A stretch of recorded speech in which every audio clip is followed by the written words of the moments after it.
The fluorescent lights of the corner bodega buzzed overhead as I stood in the refrigerated section, paralyzed by the simple decision between Greek yogurt and regular.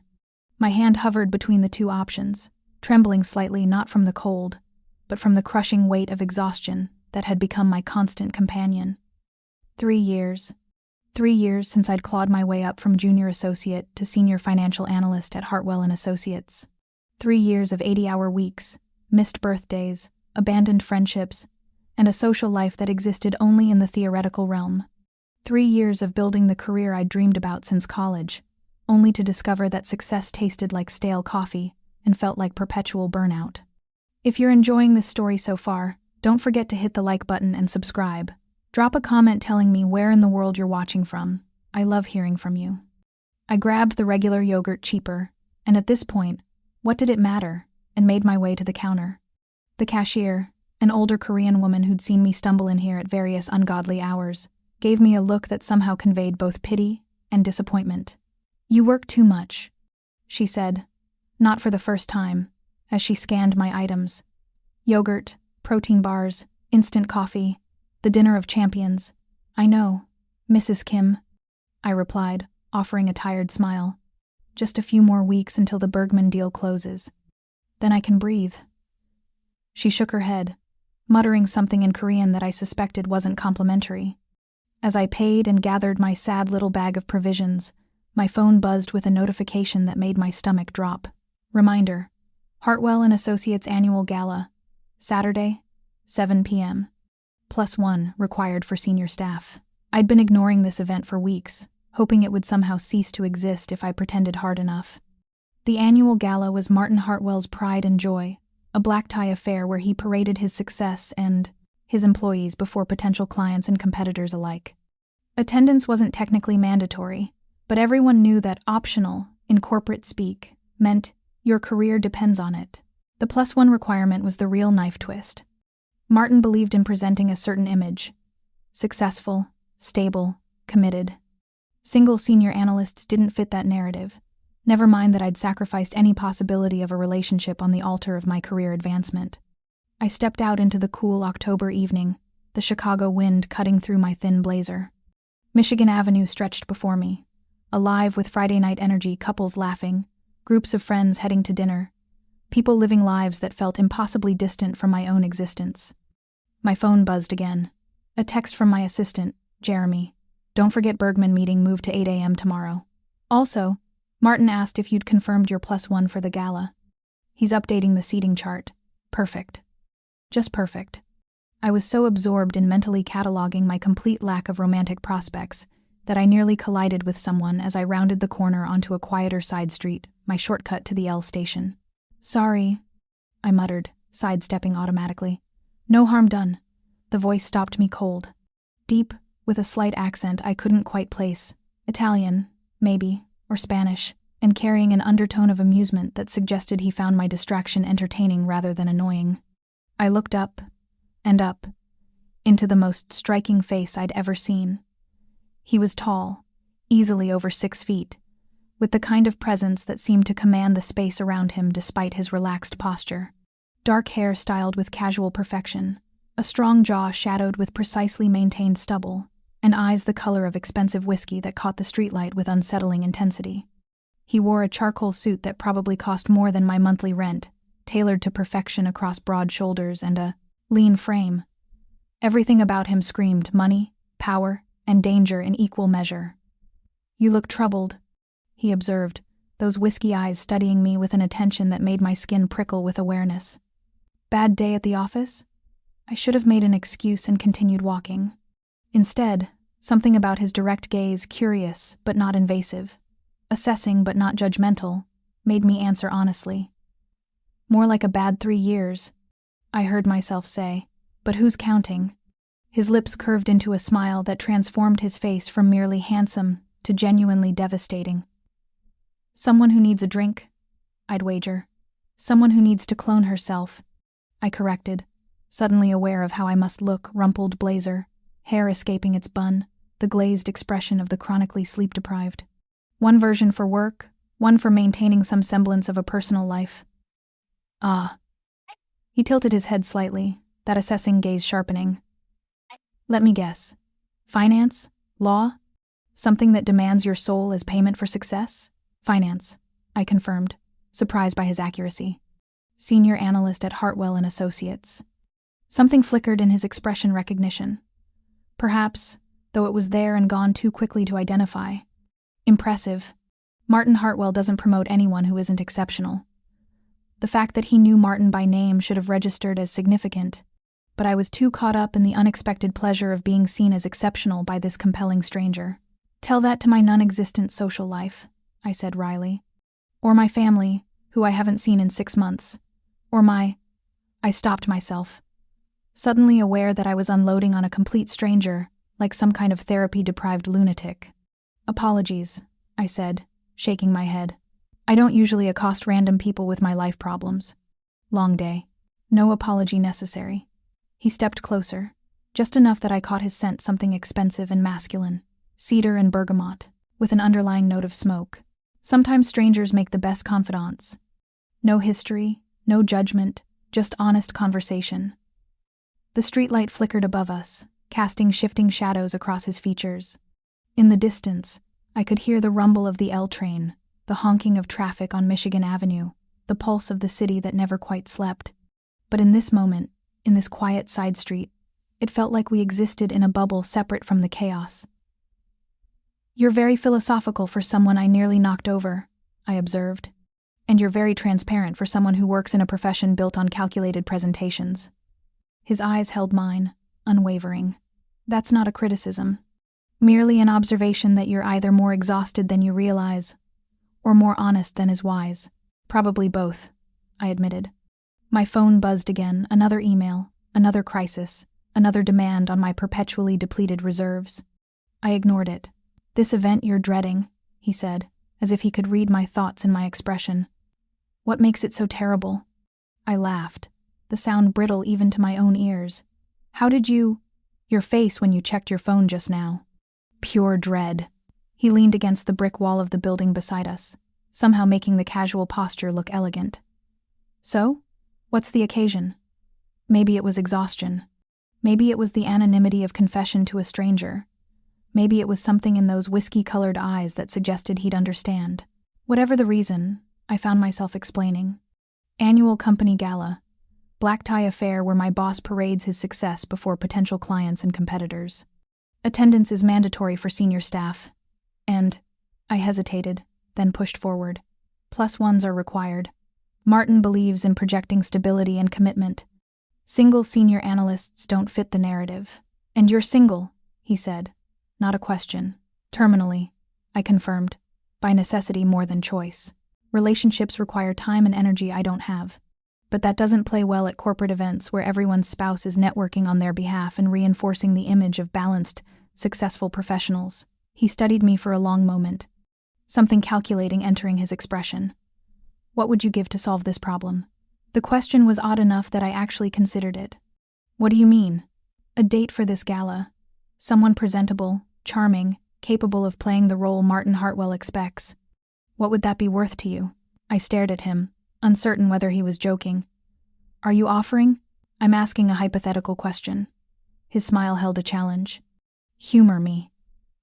Maybe it was the surreal quality of the entire encounter.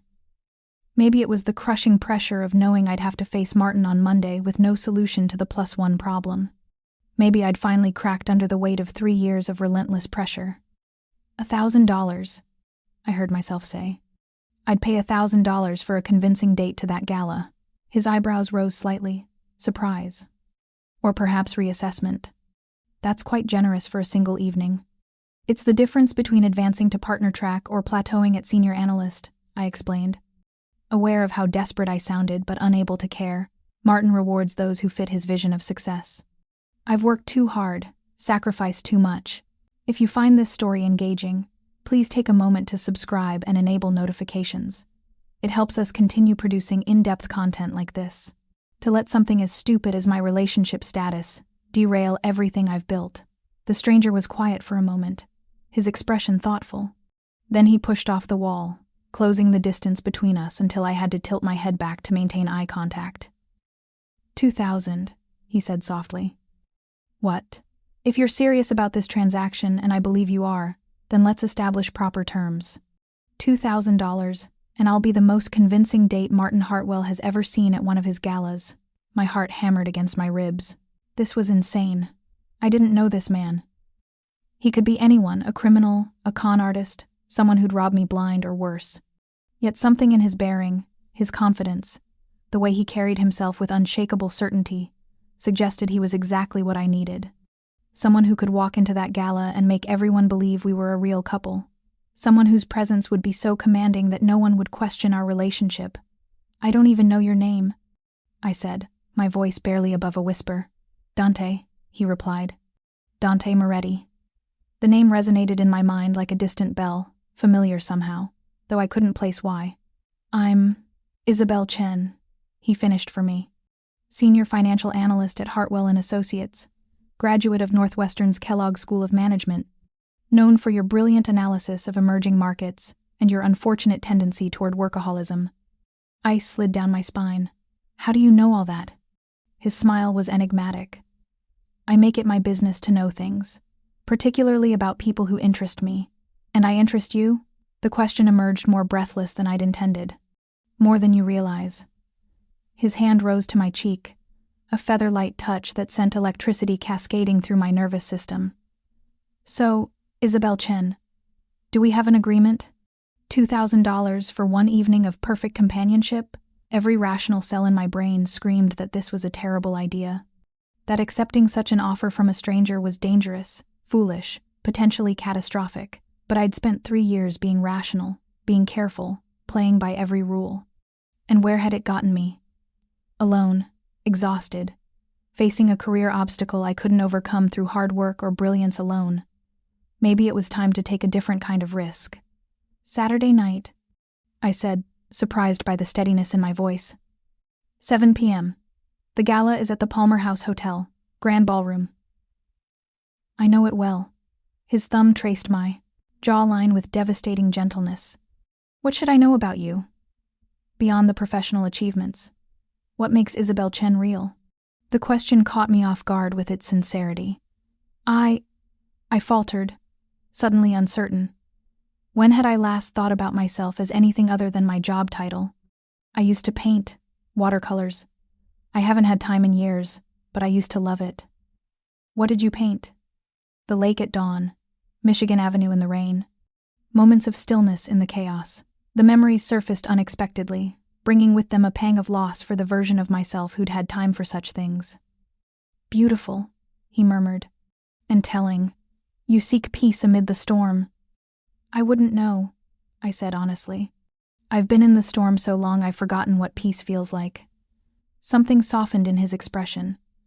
Then perhaps this arrangement will benefit us both. You gain the professional advantage you need. I gain an evening in the company of someone genuine, in a world of calculated pretense. He reached into his jacket, producing a business card that he pressed into my palm. Thick cardstock, embossed with only a phone number, no name, no title, no company. Text me the details, he said. What you'll be wearing, what you need me to know, how you want this to play out. I'll handle the rest. Just like that? I asked, staring at the card. You're really agreeing to this? Just like that. He leaned closer, his breath warm against my ear. One piece of advice, Isabelle. When we're at that gala, don't try too hard to act like we're together. Just follow my lead. Trust me to make it believable. Then he stepped back, the spell breaking as the sounds of the city rushed back in. Until Saturday, he said, a promise and a warning wrapped in velvet. I watched him walk away, his tall form disappearing around the corner with the same commanding grace with which he'd occupied the space beside me. Only after he'd vanished completely did I look down at the fief card in my hand, at the single phone number that represented either my salvation or my greatest mistake. My phone buzzed. Jeremy again. Martin wants an answer about your +1 by Monday morning. Says the seating chart can't wait any longer. I looked at Dante's card, then at Jeremy's message, then back at the card.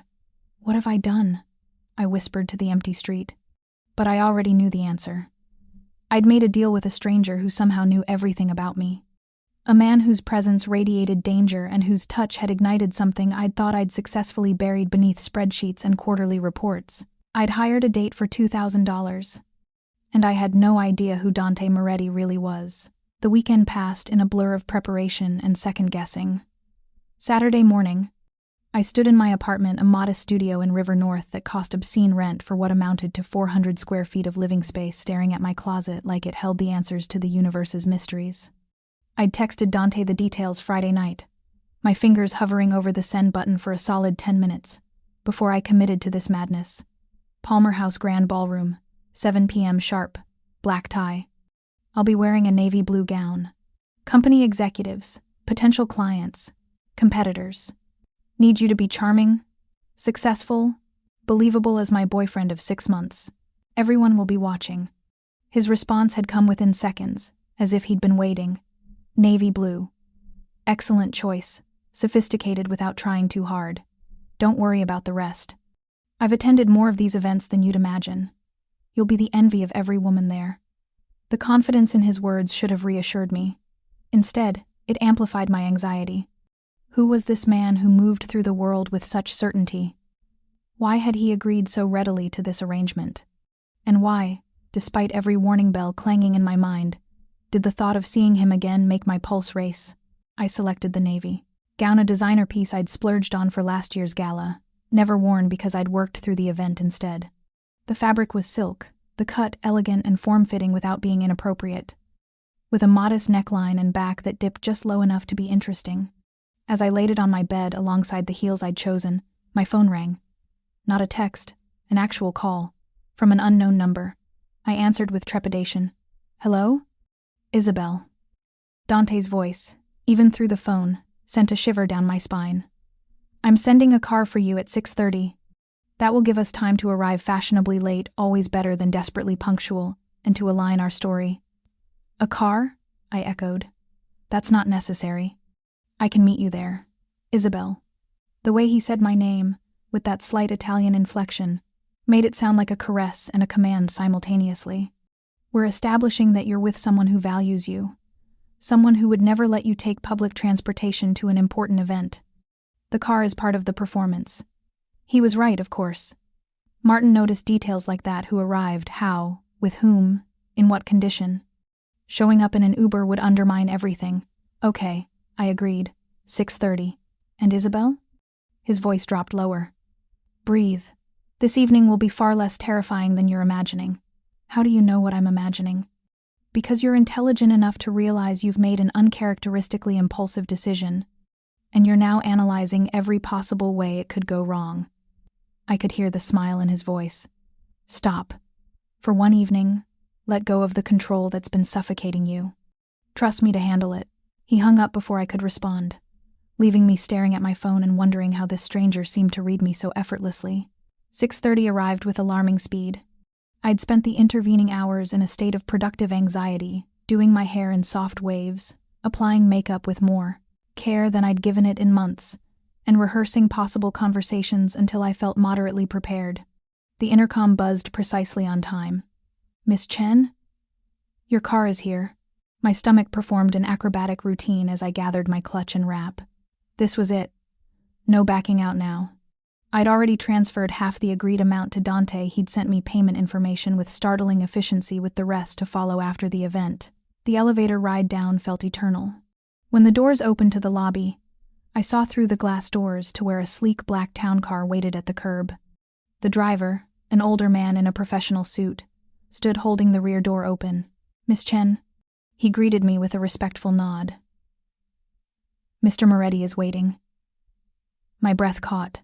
Dante was already in the car. I stepped outside into the cool October evening, the city lights beginning to twinkle as dusk settled over Chicago. As I approached the car, I caught a glimpse of him through the tinted window, a shadow, a silhouette, a promise of danger wrapped in expensive fabric. The driver handed me into the back seat, and suddenly I was enclosed in leather and subtle cologne, face to face with Dante Moretti for the second time. If I'd thought he was devastating in a business suit, he was absolutely lethal in a tuxedo. The black fabric was perfectly tailored, emphasizing his broad shoulders and lean frame. His hair was styled with careful precision, his jaw cleanly shaven, and those whiskey-colored eyes caught the dim interior lighting with predatory intensity. Isabelle. My name on his lips felt like a physical touch. You're breathtaking. Heat rushed to my cheeks, an unusual reaction for someone who'd learned to school her expressions through countless high-stakes meetings. Thank you. You clean up well yourself. His smile was slow, devastating. I do my best. He reached across the seat, taking my hand and bringing it to his lips in a gesture that should have felt antiquated but instead felt dangerously intimate. Nervous? Terrified, I admitted. This is insane. I don't even know you. Then let's remedy that. He released my hand but didn't move back, maintaining a proximity that made the spacious back seat feel suddenly intimate. What do you want to know? Everything, I thought. Who you really are. Why you agreed to this. What kind of man carries himself with such confidence and danger in equal measure? Why did you agree? I asked instead. You could have walked away on that street corner. Why take this job? Dante's expression turned thoughtful. Because you intrigued me. Because in 3 minutes of conversation, you were more genuine than most people I encounter in 3 years. Because, he hesitated, an unusual moment of uncertainty from someone who seemed so perpetually assured. Because I recognized something in you that I know too well. The weight of maintaining a perfect facade while feeling hollow inside. The observation struck with uncomfortable accuracy. You're saying you're hollow? I'm saying I understand the price of success. The sacrifices required. The parts of yourself you bury to become what others need you to be. His fingers traced the edge of my hand where it rested on the seat between us. Tonight, we both get to pretend we're people who have it all. Partners, success, fulfillment. Sometimes the performance is easier than the reality. Before I could respond to this unexpected vulnerability, the car began to move. Through the window, I watched my building recede as we merged into Chicago traffic, heading toward the Palmer House and whatever awaited us there. Our story, Dante said, his tone shifting to something more businesslike. We met 6 months ago at a charity art auction that plays to your love of painting, gives us cultural sophistication. I bid on a piece you also wanted. You won, but I convinced you to have drinks with me afterward as consolation. What was the piece? I asked, impressed by the detail. A watercolor landscape by an emerging local artist. Storm clouds over the lake. He smiled slightly. You said it reminded you of finding beauty in chaos. I said it reminded me of you. Despite myself, I smiled. That's actually quite good. I know. No false modesty, just fact. We've been inseparable since. I travel frequently for business import, export, which explains why your colleagues haven't met me before. But tonight, I'm back in Chicago and wanted to support you at this important event. Import, export of what? His eyes glinted with something that might have been amusement or warning. The less specific, the better. People rarely question vague business descriptions when delivered with enough confidence. The car wound through downtown Chicago, familiar landmarks sliding past the windows. Too soon. We were pulling up to the Palmer House, its iconic facade lit dramatically against the darkening sky. Last chance to back out, Dante murmured as the car slowed. Say the word, and I'll have the driver take you home. No judgment. No hard feelings. I looked at him, this stranger who'd somehow become my accomplice, my co-conspirator in tonight's elaborate performance. Then I thought of Martin Hartwell's expectations, of the partner track I'd worked so hard to achieve, of 3 years of sacrifice that would mean nothing if I couldn't navigate this one evening successfully. No, I said, surprised by the certainty in my voice. Let's do this.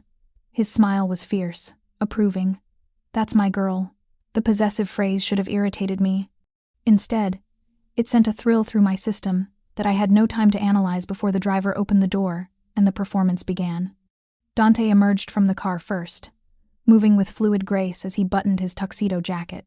Then he turned, extending his hand to me with old-world courtesy that somehow didn't feel performative. As my fingers slid into his, I felt the controlled strength there, the hands of a man accustomed to wielding power. He helped me from the car, his other hand settling at the small of my back with easy possession as the driver closed the door behind us. The gesture was subtle, but its effect was immediate. Several people entering the Palmer House turned to look, their gazes lingering on us with curiosity and something else, recognition, perhaps. though I couldn't imagine why strangers would recognize me. "Shoulders back," Dante murmured against my ear, his breath warm. "You're not walking into battle. You're walking in with someone who would burn the world down to protect you. Let them see that confidence." His words, delivered with such casual certainty, straightened my spine more effectively than years of posture reminders ever had. We moved toward the entrance together, and I became acutely aware of the picture we presented him in his immaculate tuxedo, radiating danger and sophistication. Me in my navy silk, suddenly feeling far more beautiful than I had any right to feel.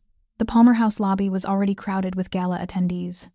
I recognized faces immediately, senior partners from competing firms, potential clients Martin had been courting, the upper echelon of Chicago's financial world. And they were all looking at us. No, I realized with a start. They were looking at Dante. Something was wrong. The glances weren't merely curious. They were wary, calculating, tinged with an emotion I couldn't quite identify. Fear? Respect? Both? "Dante," I whispered as we approached the coat check. "People are staring. Let them." His hand tightened fractionally on my back. "You wanted someone who would make an impression. I'm merely delivering on our agreement." Before I could press further, a familiar voice cut through the ambient chatter. "Isabelle, there you are." I turned to find Jeremy, my assistant, approaching with wide eyes and an expression of barely contained shock. He was accompanied by Lisa Chen, no relation, despite the shared surname, another senior analyst and my closest thing to a friend at Hartwell and Associates. "Jeremy, Lisa," I greeted them, painfully aware of Dante's solid presence beside me. "I'd like you to meet Dante Moretti," Jeremy finished, his voice slightly strangled. "Yes, that is, Mr. Moretti, it's an honor." The deference in Jeremy's tone sent alarm bells ringing in my mind. This wasn't how he spoke to anyone, even the senior partners. Dante inclined his head with casual grace. "Jeremy, a pleasure. Isabelle speaks highly of your work." He turned that penetrating gaze on Lisa. "And you must be Lisa Chen, the analyst who broke the Henderson merger story before anyone else saw it coming." Lisa's eyes widened. You follow financial news that closely?" "I make it my business to know who the rising stars are." His smile was charming, disarming, particularly those in Isabelle's orbit. The easy compliment broke the tension slightly. Lisa laughed, some of her wariness fading. "Well, you certainly know how to make an entrance. The whole room's buzzing about your arrival." "Are they?" Dante's tone suggested this was unsurprising and unimportant. "Mr. Moretti," Jeremy said carefully, "I don't mean to be forward, but does Martin know you're here? With Isabelle?" The question hung in the air, weighted with implications I didn't understand. Dante's expression remained pleasant, but something dangerous flickered in his eyes. "I'm here as Isabelle's guest," he said softly. "Whatever concerns Martin Hartwell may have about my presence, he can address with me directly. Not through Isabelle, and certainly not through her assistant. Are we clear?" The words were delivered without heat, but Jeremy paled slightly and nodded. "Of course. My apologies." "None needed." Dante's demeanor shifted back to warmth seamlessly. "Now, if you'll excuse us, I believe Isabelle promised me a drink before the formal dinner begins." He guided me away with effortless authority, leaving Jeremy and Lisa staring after us. Once we were out of earshot, navigating through the crowd toward the grand ballroom, I grabbed his arm.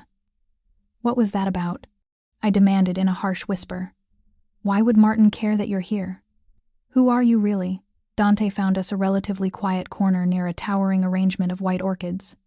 His hand cupped my elbow, his expression serious as he met my gaze. "I told you import and export business. What I didn't specify is the scale and nature of my operations." He paused, seeming to weigh his words. "I'm known in certain circles, Isabelle. Influential circles. Your boss and I have crossed paths before." "Crossed paths how?" "Martin attempted to acquire one of my subsidiary companies last year. I declined his offer. He didn't take the rejection well." Dante's thumb traced idle circles on my inner arm, the gesture both soothing and distracting. "Since then, there's been tension between us. Professional rivalry, you might call it." Horror washed through me. "You're telling me I brought my boss's rival to his company gala? Are you insane? This will ruin me." "On the contrary," Dante's voice remained calm, controlled. "This will elevate you. Martin respects power and connections. By arriving with me, you've demonstrated that you have both. Trust me, Isabelle. This is better than you realize. How can you possibly, Isabelle Chen? The voice froze me mid-sentence. I turned slowly to find Martin Hartwell himself approaching, his distinguished features set in an expression I couldn't quite read. At 62, Martin commanded respect through sheer presence, silver hair, tailored tuxedo, and eyes that missed nothing. Beside him was his wife, Patricia, elegant in emerald silk, and trailing slightly behind, David Hartwell, Martin's son and the firm's youngest partner at 35. Mr. Hartwell, I managed, my voice steadier than I felt. Patricia, David, good evening. Martin's gaze barely touched me before locking, on to Dante with laser focus. Moretti, I wasn't aware you'd be attending tonight. Last-minute decision. Dante's tone was pleasant, but there was steel beneath the silk. Isabelle mentioned your gala, and I couldn't resist the opportunity to support her. She's been working so hard on the Bergman deal. The least I could do was be here for this celebration. The casual mention of the Bergman deal, confidential information that shouldn't have been public knowledge, made Martin's eyes narrow fractionally. How thoughtful. And how long have you two been? 6 months, I supplied quickly, falling into the cover story. We met at a charity auction. The watercolor landscape, Dante added smoothly, his hand settling at my waist with comfortable familiarity. Isabelle has exquisite taste in art, among other things. Patricia smiled warmly, seemingly oblivious to the undercurrent of tension between the men. How romantic. Martin, you never told me Isabelle was seeing someone, and Mr. Moretti, your reputation precedes you. I've heard wonderful things about your philanthropic work. Patricia is too kind. Dante's charm when directed at Martin's wife was effortless. Though I must say, any praise pales in comparison to what I could say about Isabelle. She's extraordinary. The possessive pride in his voice sounded so genuine that I almost believed it myself. His fingers traced subtle patterns on my waist, a touch that spoke of intimacy and comfort, of a relationship that had moved beyond the initial awkward stages into something real. David Hartwell, who'd been watching this exchange with calculating interest, finally spoke. Father, perhaps we should get Mr. Moretti's perspective on the Shanghai expansion. Given his extensive operations in Asia, his insight could be valuable. It was an olive branch of sorts, an acknowledgement of Dante's expertise and influence. Martin's expression tightened almost imperceptibly before smoothing into professional courtesy. An excellent suggestion, David. He turned to Dante. Would you join us for a drink before dinner? I'd be interested in your thoughts on several matters. I'd be delighted. Dante looked down at me, his eyes warm with an affection that had to be performance but felt startlingly real. If Isabelle doesn't mind sharing me for a few moments? Every instinct screamed at me to keep him close, to not let him out of my sight in a room full of people who clearly knew more about him than I did. But I also recognized an opportunity when I saw one. If Martin was extending this invitation, it meant Dante's presence had achieved exactly what he'd promised, elevated my status. Of course, I said, managing a smile. I'll catch up with some colleagues. Find me when you're done? His hand rose to my face, cupping my cheek with a tenderness that made my breath catch. Always, he murmured, then pressed a kiss to my forehead that sent warmth cascading through my system. As the men moved away, Martin, David, and Dante forming an unlikely trio, Patricia touched my arm. He's quite something, dear, she said, her eyes following the men.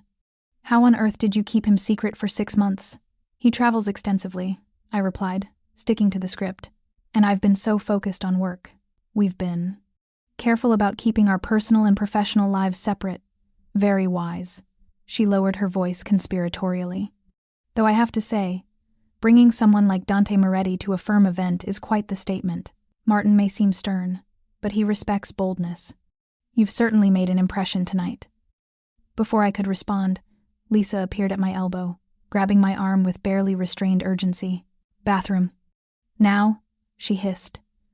I excused myself from Patricia and allowed Lisa to practically drag me toward the ladies' room.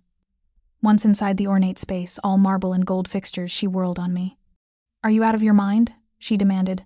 Dante Moretti? Isabelle, do you have any idea who that man is? Ice slid down my spine. Tell me. Lisa stared at me as if I'd grown a second head. He's only one of the most powerful businessmen in Chicago. Import, export is a polite way of saying he controls half the shipping that moves through this city. He has connections everywhere, legitimate business, politicians even. She lowered her voice. There are rumors about his family, Isabelle. About what they really do. What kind of rumors? I whispered, though part of me already knew. The kind that involve the Italian word for family that we don't say out loud in polite company. Lisa gripped my shoulders. How did you even meet someone like him? And why didn't you tell me you were dating Chicago royalty? Or Chicago danger? Depending on who you ask. My mind reeled, pieces clicking into place with sickening clarity. The way people looked at him. Jeremy's deference. Martin's barely concealed hostility mixed with grudging respect. The gun I'd glimpsed beneath his jacket when he'd helped me into the car. I'd hired a date for $2,000, and he was connected to organized crime. I need air, I managed, pushing past Lisa toward the door. Isabelle, wait. But I was already moving, driven by panic and the desperate need to think, to process, to figure out what the hell I'd gotten myself into.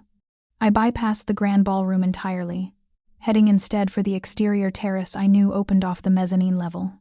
The October air hit my lungs like a slap, cold and clarifying. The terrace was deserted, too chilly for most guests, offering a view of downtown Chicago that glittered with impossible beauty. I gripped the stone balustrade, my knuckles white, trying to slow my racing heart. Running away, I spun to find Dante stepping onto the terrace, closing the door behind him with quiet finality. His tuxedo jacket was unbuttoned now, his bow tie slightly loosened, and something in his expression had shifted from the charming date to something harder, more real. You lied to me, I said, proud that my voice didn't shake. Import, export, business rival. Those were careful half-truths. I never lied. He approached slowly, like one might approach a skittish animal. I told you exactly what I do. That you didn't ask the right questions isn't deception on my part. The right questions. I laughed, the sound brittle. Like, are you connected to the mafia? That's not typically first date conversation. We're not on a first date. His voice was maddeningly calm. We're engaged in a business transaction. One that's proceeding exactly as planned, I might add. Martin's respect for you has already increased, simply because I'm here with you. I don't want respect built on fear of my fake boyfriend's criminal connections. Dante's expression hardened. Careful, Isabelle. You're making assumptions about things you don't understand. Then explain it to me. I stepped closer, anger overriding fear. Tell me who you really are. What you really do. Because I'm not going back into that ballroom until I know exactly what I've gotten myself into. Those whiskey eyes studying me with an intensity that made me feel simultaneously exposed and protected. Then he sighed, a rare show of something resembling vulnerability. My family has been in Chicago for 4 generations, he said quietly. We started with legitimate businesses, shipping, imports. Over time, certain opportunities arose. Connections were made. Lines were crossed. He moved to the balustrade beside me, his gaze on the city lights rather than on me. I inherited an empire built on those foundations. Some of it clean, some of it gray, some of it darker than I'd prefer. So, the rumors are true. Some of them. He turned to face me. But not all. I don't traffic in drugs or weapons. I don't prey on the vulnerable. What I do, what my family does, is facilitate business that exists in the spaces between legal and illegal.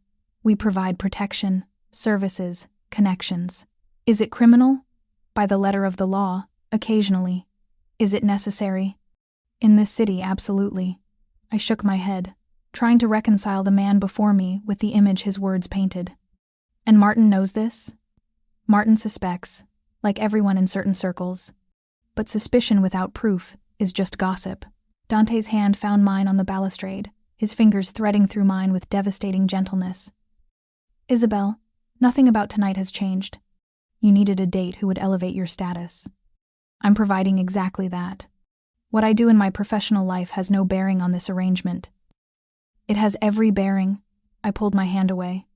Do you understand what this could do to my career if anyone finds out I paid you? If they discover this relationship is fake, Martin would destroy me. Then we ensure no one finds out.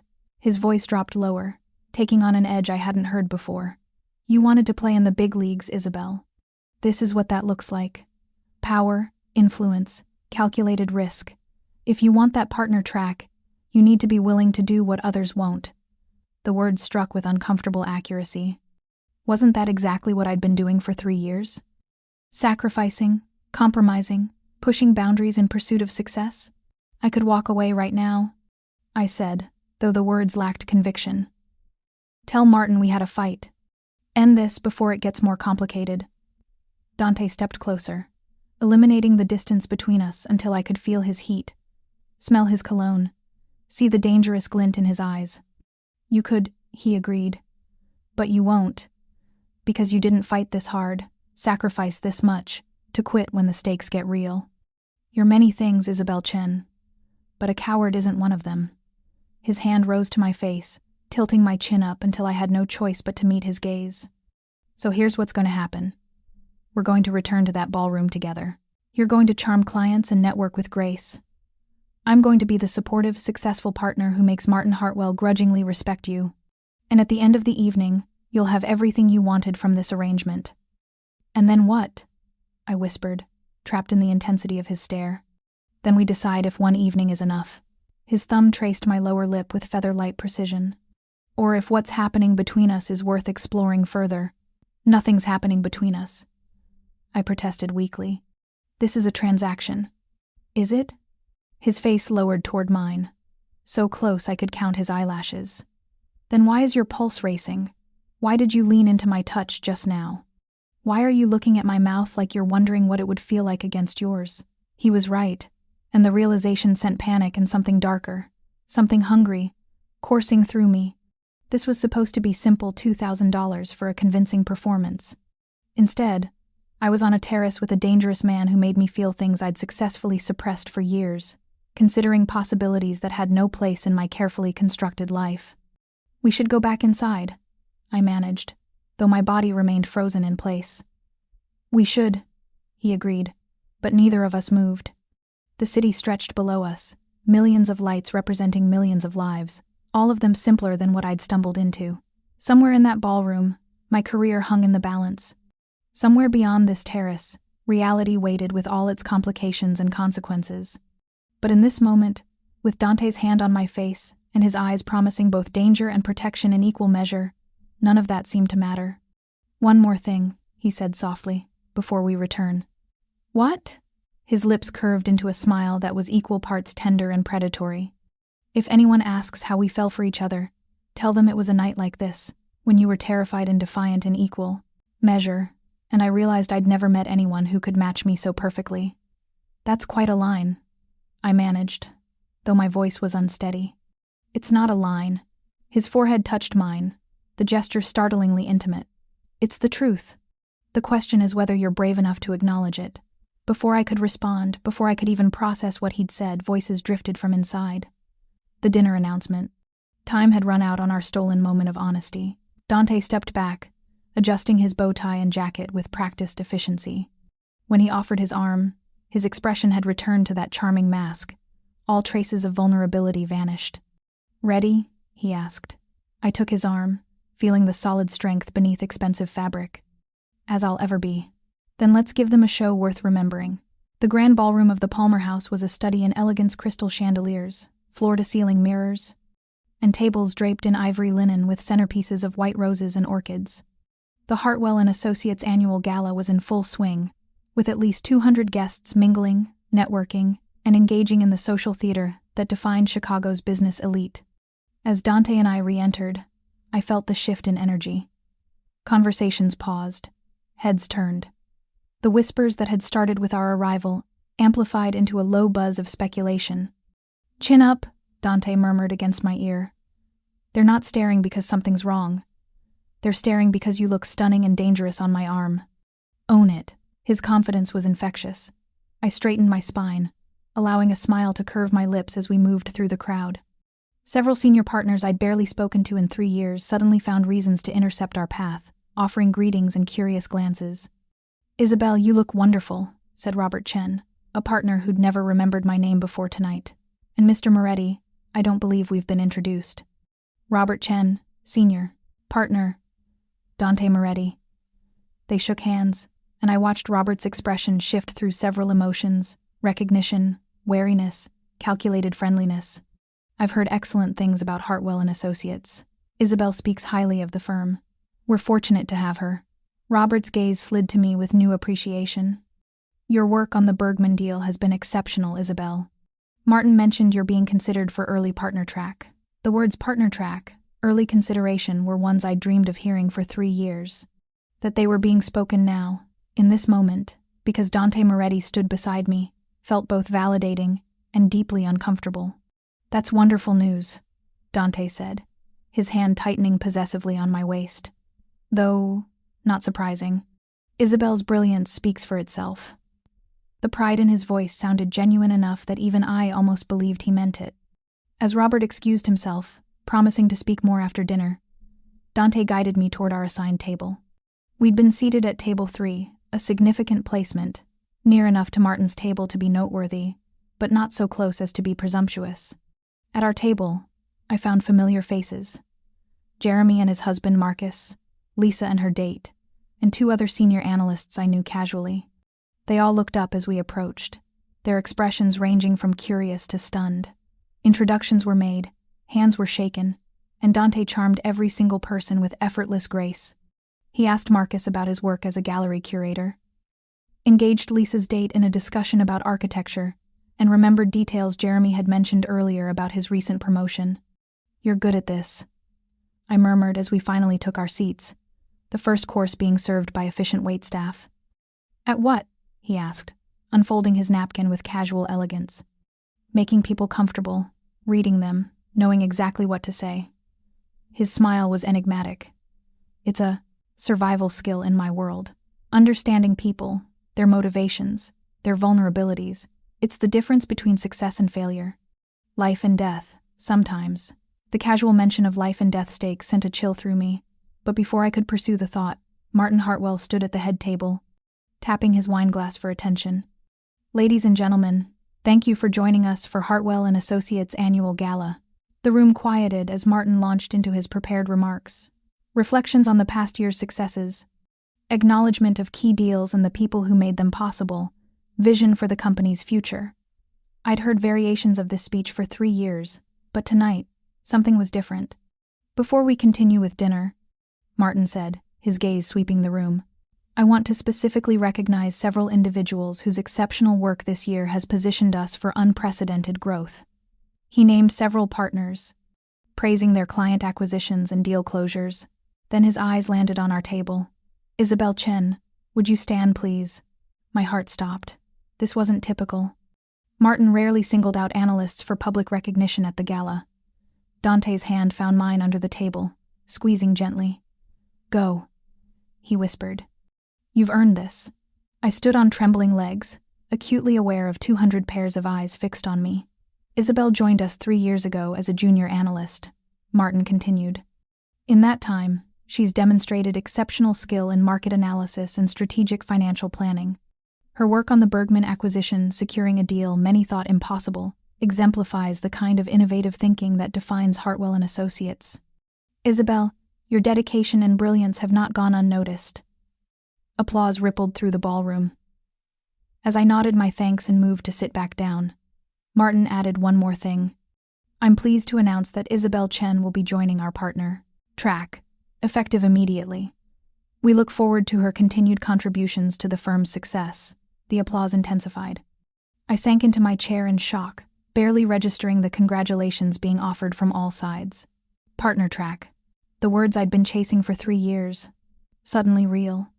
Under the table, Dante's hand found mine again, threading our fingers together.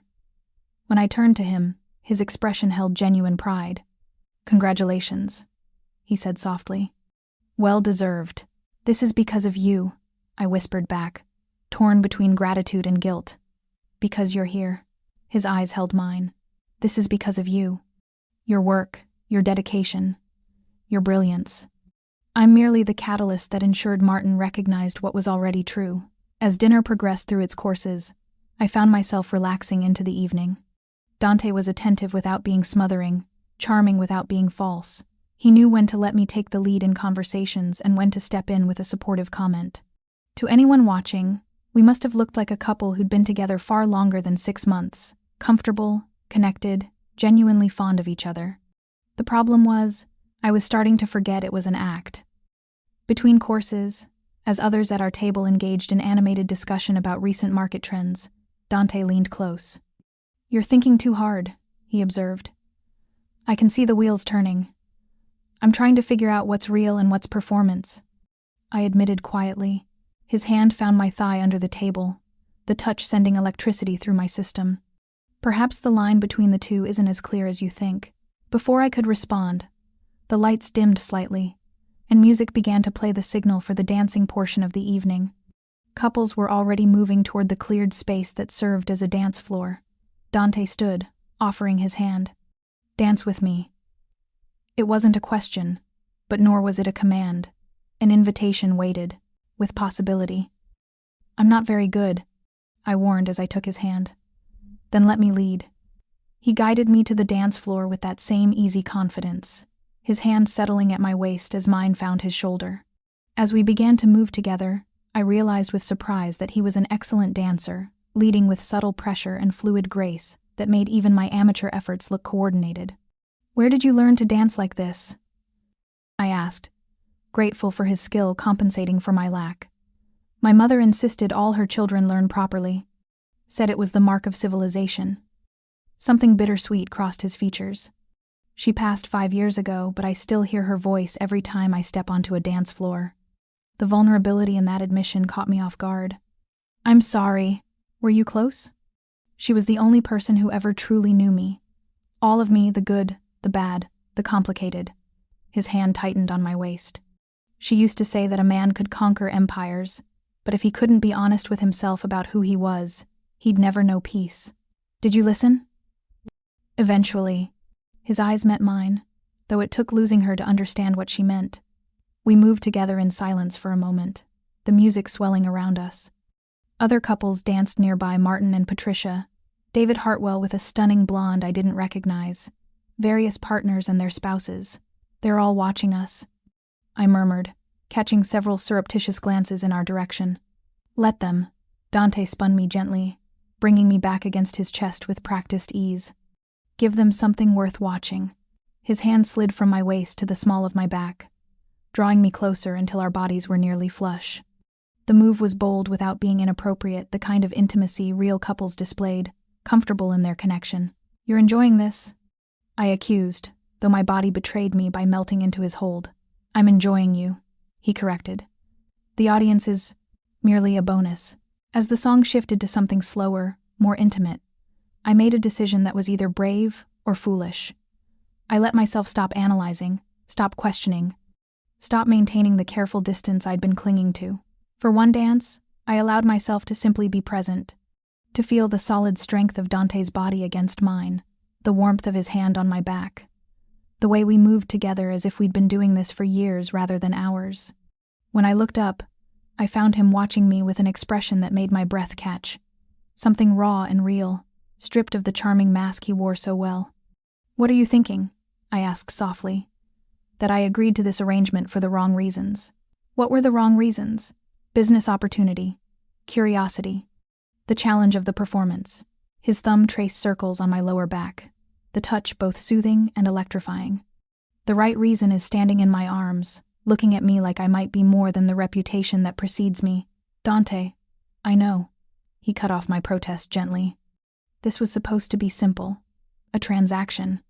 But nothing about you is simple, Isabelle Chen." The song ended, but we remained frozen together for a heartbeat longer than necessary before reality reasserted itself. As we returned to our table, I noticed Martin Hartwell watching us from across the room, his expression thoughtful and unreadable. The rest of the dinner passed in a blur. Dessert was served in elaborate chocolate creation that I barely tasted. Coffee followed, then cognac for those who wanted it. Throughout it all, Dante played his role perfectly attentive partner, engaging conversationalist, subtle protector against any social misstep I might make. But beneath the performance, something had shifted between us. I felt it in the way his hand lingered when helping me with my chair, in the heat of his gaze when he thought I wasn't looking, in the careful space he maintained as if afraid of, overwhelming me. As the evening wound down and guests began to depart, Jeremy approached our table with an apologetic expression. Isabelle, I'm so sorry to interrupt, but Martin would like to see you in his suite before you leave. Just a quick word about the partner track announcement. Unease prickled at the base of my spine. Now? If it's convenient. He's in the executive suite on the 4th floor. I looked at Dante, who nodded almost imperceptibly. Go. I'll wait for you by the coat check. The executive suite was smaller than the grand ballroom, but no less elegant, a private space for VIP guests with its own bar and seating areas. I found Martin standing by the windows overlooking State Street, a glass of scotch in hand. Isabelle, thank you for coming. He turned, gesturing to a seat. Please, sit. I perched on the edge of an upholstered chair, my posture straight despite my fatigue. You wanted to discuss the partner track? Among other things. Martin settled into the chair across from me, his expression serious. You've done exceptional work, Isabelle. That announcement tonight was earned through your dedication and skill. Thank you, sir. I'm honored. However, the word hung in the air like a sword. I'd be remiss if I didn't address the elephant in the room. Dante Moretti. My stomach tightened. Sir? How much do you know about him? About his business operations? His family's reputation? I met his gaze steadily, refusing to show the panic churning beneath my calm exterior. I know he's successful. I know he's been honest with me about the complexity of his work. And I know that what we have together is genuine. The lie tasted bitter, but I delivered it with conviction. Martin studied me for a long moment. You're an intelligent woman, Isabelle. I trust you understand that associations in our world matter. They reflect on the firm, on our reputation. I do understand. I leaned forward slightly. I also understand that Dante Moretti is respected throughout Chicago's business community, that his word is considered gold, that leaders across multiple industries value his counsel. If you're concerned about my relationship reflecting poorly on Hartwell and Associates, I'd argue the opposite is true. Something like respect flickered in Martin's eyes. Bold. I appreciate that. He took a sip of his scotch. Moretti and I have had our differences, as I'm sure you're aware. Business disagreements, nothing personal. But I'm not blind to his influence or his capabilities. Then why this conversation? Because I need to know where your loyalties lie. The partner track comes with responsibilities, with access to sensitive information. If there's any conflict of interest between your personal life and your professional obligations, there isn't, I interrupted firmly. My relationship with Dante is separate from my work. He would never ask me to compromise my integrity, and I would never offer to do so. Martin nodded slowly. Good. That's what I needed to hear. He stood, signaling the conversation's end. Congratulations again, Isabelle. You've earned this advancement. Don't give me reason to regret it. You won't, sir, I promise. As I left the suite, my hands were trembling. The weight of the lies I was maintaining to Martin, to my colleagues, to myself pressed down with crushing force. This was supposed to be simple. One evening, one performance, then back to normal life.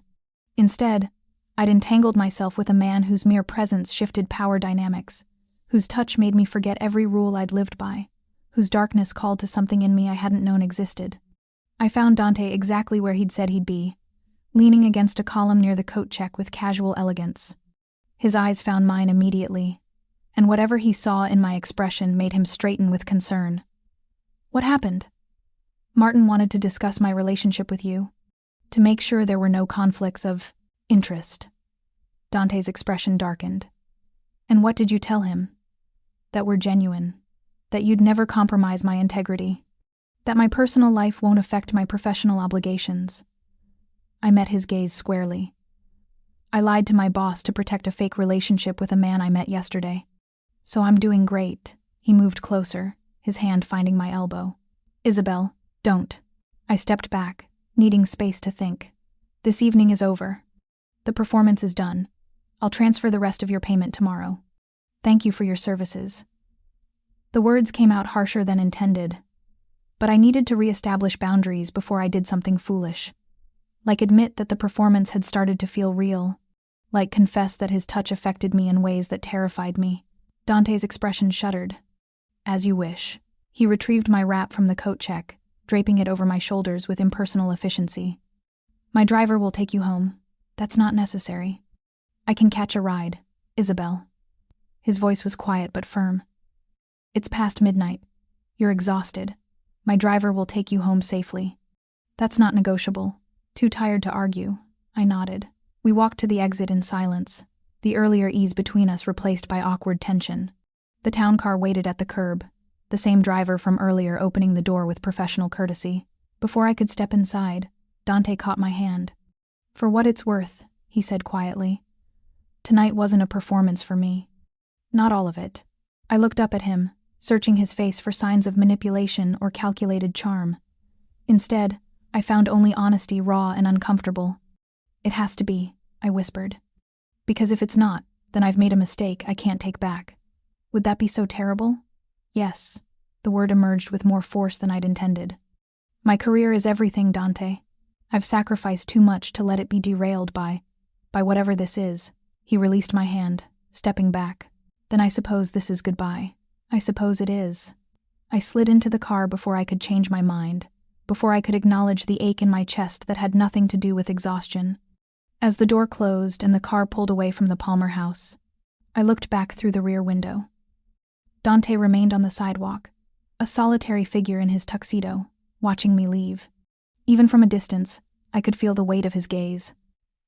I turned forward, clutching my wrap tighter around my shoulders, and told myself I'd made the right choice. The professional choice. The safe choice. So why did it feel like I'd just walked away from something irreplaceable? The car ride passed in silence. The driver, blessedly, didn't attempt conversation, allowing me to sink into my thoughts. The city lights blurred past the windows, each block carrying me further from the Palmer house and the dangerous complications I'd left behind. My phone buzzed. A text from Lisa. Oh my God, you were amazing tonight. Everyone's talking about you and Dante. Call me tomorrow, I need all the details. I stared at the message, guilt churning in my stomach. Tomorrow, I'd have to maintain the illusion, answer questions, spin the narrative of a relationship that had already ended before it truly began. Another text, this one from Jeremy. Congratulations on partner track. Martin seemed really impressed. Also, Mr. Moretti is intense. In a good way. You two are perfect together. Perfect together, if only he knew. The car pulled up to my building, the familiar sight of the lobby somehow offering no comfort. The driver opened my door, helped me out with courteous efficiency. Miss Chen, he said as I gathered my clutch. Mr. Moretti asked me to ensure you arrive safely and to give you this. He handed me a small envelope, cream-colored and sealed. My name was written across the front in elegant script. Thank you, I managed, taking it with trembling fingers. Inside my apartment, I kicked off my heels and collapsed onto my second-hand sofa, the envelope heavy in my hands. I should throw it away unopened. Should transfer the remaining payment and delete Dante's contact information. Should forget this entire evening ever happened. Instead, I broke the seal and extracted a single card. Isabelle, you asked earlier what happens when the performance ends. I find myself wondering the same thing. The money you paid was for a service rendered. What happened between us, the conversations, the connection, the moments when we forgot we were acting, those weren't part of any transaction. I don't expect you to believe that. You barely know me, and what you do know should terrify you. I'm not a safe choice. I'm not even a good choice, by any conventional measure, but I am an honest one. If you want to maintain the illusion for your colleagues, I'm willing to continue the arrangement. No additional payment required. Call it an investment in possibilities. If you'd prefer to end things here, I'll respect that decision. Simply don't respond, and you'll never hear from me again. The choice, as always, is yours. D. Beneath his initial was a phone number different from the one on his business card. More personal, perhaps. I read the note 3 times, searching for manipulation or hidden agendas. Instead, I found only straightforward honesty. He was giving me an out or an in, with no pressure either way. The professional choice was obvious. Take the win, the partner track announcement, the successful evening, and walk away. Let the relationship fizzle naturally, over the coming weeks, citing distance or incompatibility. Maintain my reputation without the ongoing complication of Dante Moretti in my life. The other choice was far more dangerous. Continue the charade, risk deeper entanglement with a man whose world operated by rules I didn't understand, potentially compromise everything I'd worked for if the truth ever emerged. I set the card on my coffee table, too exhausted to make any decision tonight. Tomorrow, in the cold light of day, I'd be rational, logical. I'd make the smart choice. But as I finally dragged myself to bed, still wearing the navy silk gown, Dante's words echoed in my mind. What happened between us wasn't part of any transaction. And the terrifying part was, I believed him. Sunday morning arrived with unwelcome brightness. I woke still in my gown, mascara smudged, every muscle aching from tension I'd been carrying for hours. My phone showed 17 missed messages and 6 voicemails, colleagues congratulating me, friends demanding details about my mysterious boyfriend. My mother somehow already aware of the partner track announcement and wanting to know why I hadn't told her first. I ignored them all, instead pulling up my banking app to complete the transaction with Dante. My finger hovered over the transfer button for a long moment before I finally completed it. $2,000 payment for services rendered. Done. Over. Finished. Except Dante's note still sat on my coffee table, his alternative phone number a temptation I couldn't quite bring myself to throw away. I spent the day in a fog of exhaustion and anxiety, fielding calls and texts with carefully crafted responses that maintained the relationship fiction without committing to anything specific. By evening, I'd convinced myself that letting things fade naturally was the right approach. Give it a few weeks, then quietly end things. Simple, clean, professional. My resolve lasted until Monday morning. I arrived at the office at 7:30, as usual, coffee in hand, and ready to dive back into the Bergman deal. The moment I stepped off the elevator onto our floor, I knew something was different. Colleagues who typically ignored me offered greetings. The receptionist smiled warmly. Even the senior partners who'd barely acknowledged my existence before nodded as they passed. Partner track, I reminded myself. This was what success felt like. What I'd worked toward for 3 years. So why did it feel hollow? Isabelle. Jeremy practically sprinted to my desk the moment I arrived. Martin wants to see you. Conference room A, as soon as you're settled. My stomach tightened. Did he say why? Something about the Bergman deal. He had that excited look, so I think it's good news. I set down my coffee and headed to the conference room, my heart hammering. Inside, I found not just Martin, but David Hartwell and Robert Chen, the senior partner I'd met at the gala. Isabelle, good morning. Martin gestured to a seat. I'll get straight to the point. The Bergman deal has accelerated. They want to close within 2 weeks instead of the projected timeline. 2 weeks? I repeated, mind already racing through the implications. That's ambitious, but manageable if we... There's more. Martin exchanged glances with David and Robert. Bergman specifically requested you lead the final negotiations. They were impressed by your analysis and want you at the table for the closing. Pride and panic warred in my chest. Leading final negotiations on a deal this size was unprecedented for someone who'd just been promoted to partner track. It was an enormous opportunity and an equally enormous risk. I'm honored, I said carefully. When do they want to begin? Wednesday. In New York.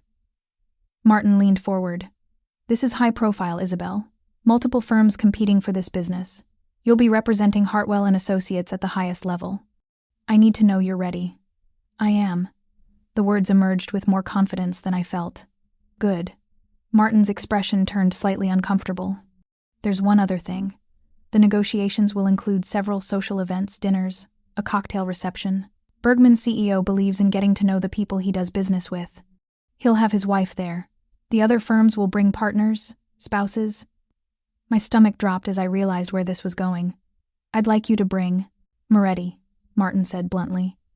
I know I expressed concern Saturday night, but I've given it more thought. His presence would send a message that you have powerful connections, that you're established and stable. It could be the edge we need.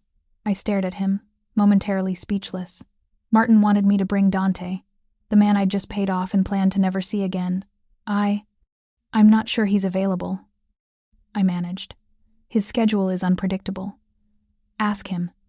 Martin's tone made it clear this wasn't a request. This deal is worth $50 million to the firm, Isabelle. I need every advantage. If Moretti's presence gives us that advantage, I want him there. After the meeting ended, I returned to my desk in a daze. The universe, it seemed, had a twisted sense of humor. I pulled out my phone, staring at Dante's number. The one from his note, not his business card, the personal line. For an hour, I tried to draft a text. Something professional and distant that explained the situation without seeming desperate or needy. Everything I wrote sounded wrong. Finally, I gave up on subtlety and just typed, "This is Isabelle. Are you available for a business trip to New York Wednesday through Friday? My firm needs me to bring a +1 to negotiations. I'll pay your expenses, plus additional compensation."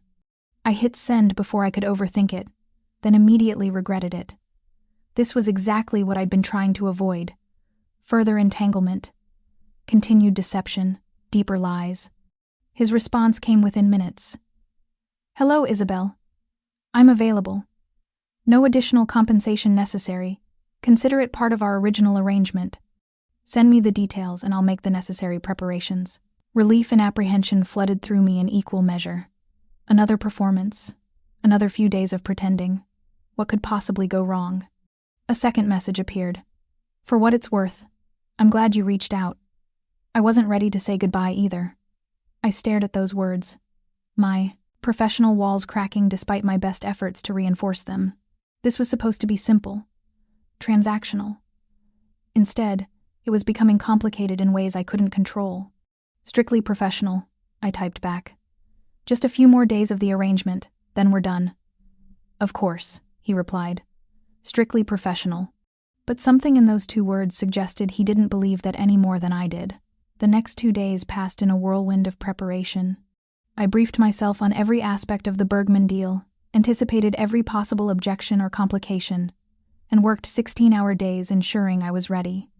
I also fielded constant questions about Dante from colleagues who'd attended the gala. Lisa cornered me Tuesday afternoon, demanding details I couldn't provide without admitting the truth. "You've been together 6 months, and you never mentioned him once," she said, eyes narrowed with suspicion. "That's weird, Isabelle." "He travels constantly," I replied, sticking to the script. "And I was trying to keep work and personal life separate. You know how gossip spreads in this place." "But he's coming to New York with you?" Martin requested it. "Apparently, he thinks Dante's presence will help with negotiations." Lisa's expression shifted from suspicion to concern. "Be careful, okay? I know the gala went well, but getting more involved with someone like Moretti, there are risks." "I know what I'm doing," I assured her, wishing I believed it myself. Wednesday morning, I met Dante at O'Hare for our flight to New York. He was already waiting at the gate when I arrived, dressed in a perfectly tailored charcoal suit, looking every inch the successful businessman rather than the dangerous figure I knew he could be. "Isabelle." He stood as I approached, his eyes warming with something that looked genuine. "You look tired." 70-hour work week," I replied, setting down my briefcase and carry-on. "Comes with the territory." "Have you eaten today?" I tried to remember. Coffee at 6 a.m., nothing since. "I'll take that as a no." He disappeared briefly, returning with a breakfast sandwich and orange juice from a nearby cafe. "Eat. You need to be sharp for these negotiations." The casual care in the gesture, noticing my needs, addressing them without being asked, reminded me uncomfortably of the gala, of the moments when the performance had felt real. "Thank you," I said, accepting the food. We boarded in companionable silence, settling into our first-class seats upgraded at Dante's insistence, paid for with his own miles. As the plane took off, I pulled out my laptop, intent on reviewing my notes one more time. Dante's hand covered mine, stilling my movement. "The notes will still be there in an hour," he said quietly. "Right now, you need rest. Close your eyes. I'll wake you before we land. I can't just, you can and you will." His voice held that note of authority I was beginning to recognize. "Trust me, Isabelle. You're no good to anyone if you're running on fumes." Maybe it was exhaustion. Maybe it was the strange comfort of his presence. Whatever the reason, I found myself closing my laptop and leaning back in my seat. "Just 20 minutes," I murmured, my eyes already drifting closed. "Whatever you need," he replied softly. I fell asleep to the gentle pressure of Dante's hand still covering mine, and for the first time in days, the knot of anxiety in my chest loosened slightly. When I woke, the flight attendant was announcing our descent into JFK. Dante's hand had moved to my shoulder at some point, his touch anchoring me even in sleep. "Welcome back," he said as my eyes fluttered open. "Feel better?" I did. Surprisingly. More rested than I had in weeks. Thank you. You needed it. He released my shoulder, and I felt the loss of contact more acutely than I should have. Now, tell me about these negotiations. What do I need to know to be convincingly supportive? As the plane descended toward New York, I briefed him on the key players and the stakes involved. Dante listened with focused attention, asking insightful questions that revealed a sophisticated understanding of corporate finance. You're more familiar with this than I expected, I observed. I told you I run multiple businesses, legitimate ones included. This isn't so different from deals I've negotiated myself. He smiled slightly. I may be more helpful than you anticipated. The plane touched down smoothly, and we collected our luggage before heading to the car Dante had arranged. Not a typical rental, but a town car with driver, another detail that would reinforce the image of success and stability. Our hotel was in Midtown, a luxury property where the Bergman negotiations would take place. As we checked in one room, I'd specified, to maintain appearances, I felt the familiar anxiety returning. How was I going to share a room with Dante Moretti for 3 nights and maintain any semblance of professional distance? The suite, when we reached it, was larger than I'd expected. A sitting area, separate bedroom, and thankfully, a sofa that looked substantial enough to sleep on. I'll take the couch, Dante said immediately, reading my thoughts. That's not necessary. It is. His expression was firm. We're here for your career, Isabelle. I'm not going to do anything that compromises your comfort or professionalism.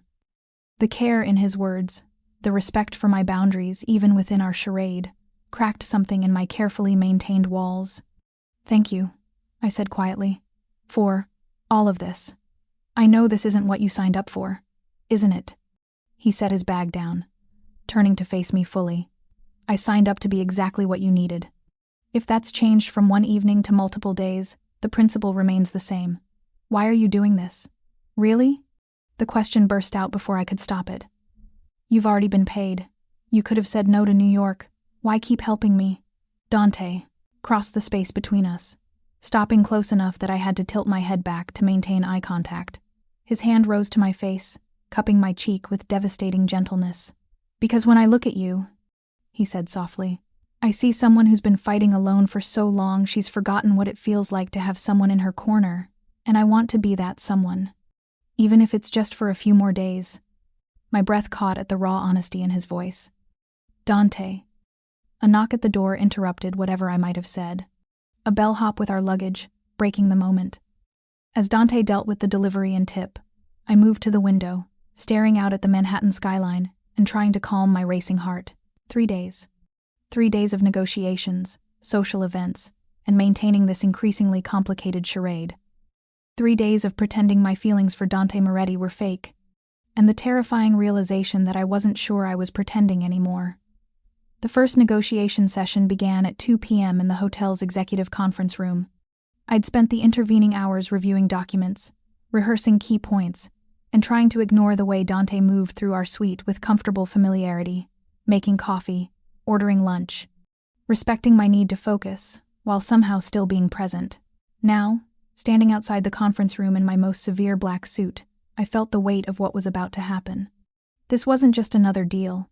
This was my chance to prove I deserved the partner track, to cement my reputation, to justify 3 years of sacrifice.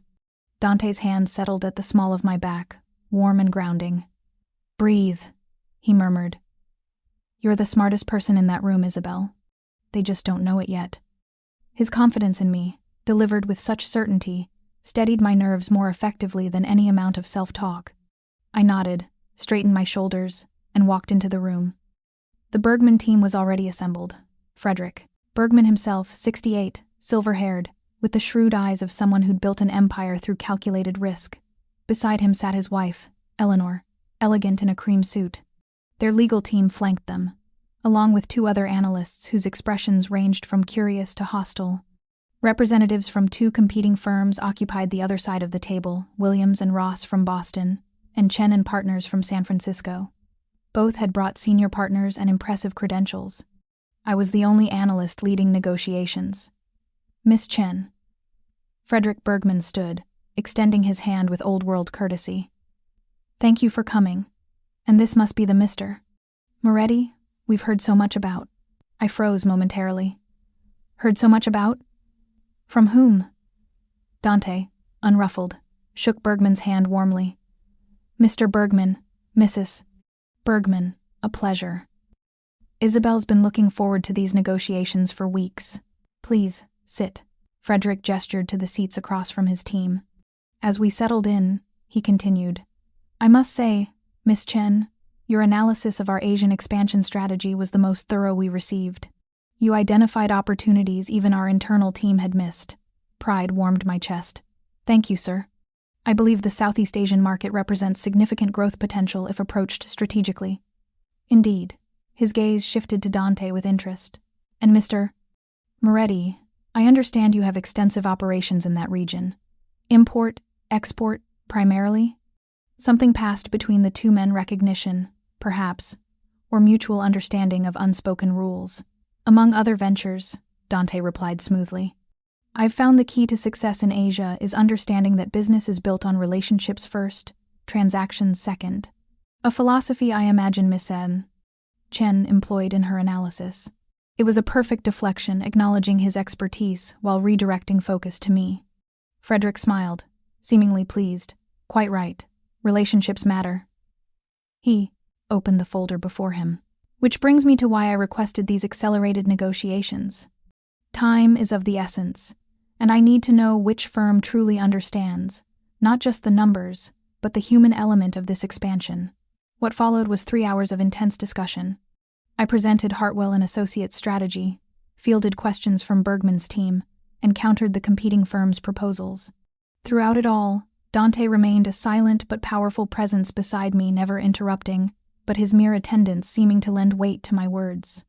The Williams and Ross partner, a man named Gregory Sanders, grew increasingly frustrated as the afternoon progressed. His strategy relied heavily on aggressive acquisition and rapid market saturation.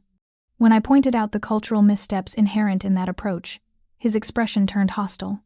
With all due respect, Miss Chen, he said, his tone suggesting no respect whatsoever. You're still relatively junior compared to others at this table. Perhaps leave the strategic discussions to those with more experience. The condescension in his voice made my blood boil. Before I could respond, Dante leaned forward slightly, a subtle movement that somehow commanded attention. With all due respect, Mr. Sanders, Dante said, his voice soft but carrying an edge that made Sanders pale slightly. If experience alone guaranteed success, your firm wouldn't have lost the Tanaka merger last quarter due to precisely the kind of cultural insensitivity Miss Chen is warning against. The room went silent. Sanders' face flushed red. I don't recall anyone asking for your input, Mr. Moretti. You're right. Dante's smile didn't reach his eyes. I'm merely here to support Miss Chen. But having done business in Asia for 15 years, I can confirm her analysis is not only accurate, but demonstrates the kind of nuanced understanding that separates successful expansion from expensive failure. Frederick Bergman's expression shifted surprise, giving way to approval. Strong words. Mr. Moretti, do you have examples to support that assertion? What followed was a masterclass in strategic insight as Dante, without overshadowing me, provided real-world context that reinforced every point I'd made. He spoke of failed ventures by American firms who'd ignored local customs, successful partnerships built on patient relationship building, the importance of understanding face-saving in Asian business culture. By the time the session ended at 5 p.m., Sanders looked thoroughly deflated. The Chen and Partners team was scrambling to revise their proposal, and Frederick Bergman was regarding me with new respect. Excellent work today, Miss Chen, he said as we prepared to leave. My team and I will review everything tonight. Tomorrow we'll discuss implementation timelines. And Miss Chen? He smiled. You've chosen your partner well, both professionally and personally, it seems. Back in our suite, I collapsed onto the sofa, adrenaline finally fading into exhaustion. That was incredible, I breathed. Did you see Sanders' face when you mentioned the Tanaka merger? Dante loosened his tie, a smile playing at his lips. He deserved it. The man was insufferable. You didn't have to defend me like that. Yes, I did. He moved to the minibar, pouring 2 glasses of whiskey. You were brilliant in there, Isabelle, but men like Sanders don't respect brilliance in young women. They respect power. I merely reminded him where the power was. He handed me a glass, settling into the chair across from me. Besides, everything I said was true. Your analysis was exceptional. I took a sip of whiskey, the burn grounding me. How do you know so much about Asian business practices? And how did you know about the Tanaka merger? I told you I make it my business to know things. His expression turned more serious. And I may have done some research on the competing firms once you told me about this trip. Know your enemy and all that. They're not enemies, they're just competition. In my world, the distinction is minimal. He swirled his whiskey thoughtfully. But I'm glad I could help. Watching you in there, seeing you command that room, you were magnificent. Heat crept up my neck at the admiration in his voice. I nearly panicked 3 times. No one could tell. He leaned forward, his eyes intense. You have a gift, Isabelle. Not just for analysis, but for making complex ideas accessible. For building trust even while delivering hard truths. That's rare. The sincerity in his words made my chest tight. When was the last time someone had seen my work, my skills, with such clarity? When had anyone looked at me the way Dante was looking at me now, with genuine pride and respect? Thank you, I said quietly. For today, for all of it. You're welcome. He stood, collecting our glasses. Now, we have 2 hours before the dinner reception. I suggest you rest. Tonight will be about social navigation, not business acumen. Different skills required. He was right, of course. But as I moved to the bedroom to change, I found myself wishing we could skip the reception entirely, that we could stay in this suite, just the 2 of us, without the performance or pretense. Dangerous thoughts. Ones I couldn't afford to entertain. The dinner reception was held in the hotel's rooftop restaurant, offering stunning views of the Manhattan skyline as the sun set behind buildings of glass and steel. The dress code was cocktail attire, and I'd chosen a deep burgundy dress that struck a balance between professional and elegant. When I emerged from the bedroom, Dante was already dressed in a navy suit that emphasized his broad shoulders and lean frame. He looked up from his phone, and something flickered in his eyes, heat and appreciation so raw it made my breath catch. You're stunning, he said simply. You're not so bad yourself. I attempted lightness, but my voice came out, breathless. He crossed to me, and before I could process his intention, his hands were at my neck, fastening a delicate necklace I hadn't noticed he was holding. A single ruby pendant that caught the light as it settled against my collarbone. Dante, I can't accept. It's on loan, he interrupted gently. For tonight only. But every woman at that reception will be wearing jewelry worth thousands. You need to look the part. His fingers lingered at my nape, sending shivers down my spine. Besides, he murmured, red suits you. Fire and passion beneath the professional exterior. I turned to face him, suddenly trapped in the intensity of his gaze. We stood like that for a moment, close enough to kiss, tension crackling between us like electricity before a storm. We should go, I managed. We'll be late. Heaven forbid. But his voice suggested he wouldn't mind being late at all. The rooftop was already crowded when we arrived. Frederick and Eleanor Bergman held court at the center, surrounded by the other negotiation teams and various business associates. Soft music played, champagne flowed, and the atmosphere was one of cultivated elegance. There she is, Frederick called out as we approached. Miss Chen, you look lovely. And Mr. Moretti, good to see you again. What followed was an hour of careful social navigation. Eleanor Bergman proved to be sharp as her husband, engaging me in conversation about everything from market trends to modern art. The competing firms' representatives circled like sharks, trying to find weaknesses or opportunities to undermine Hartwell and Associates' position. Through it all, Dante played his role perfectly. Attentive without being clingy, he engaged others in conversation while always keeping me in his sightline, his hand occasionally finding the small of my back in a touch that spoke of comfortable intimacy. You two seem very well suited, Eleanor observed at one point, when Dante had stepped away to take a phone call. How long did you say you've been together? 6 months, I replied, the lie now automatic. And yet he looks at you like it's been years.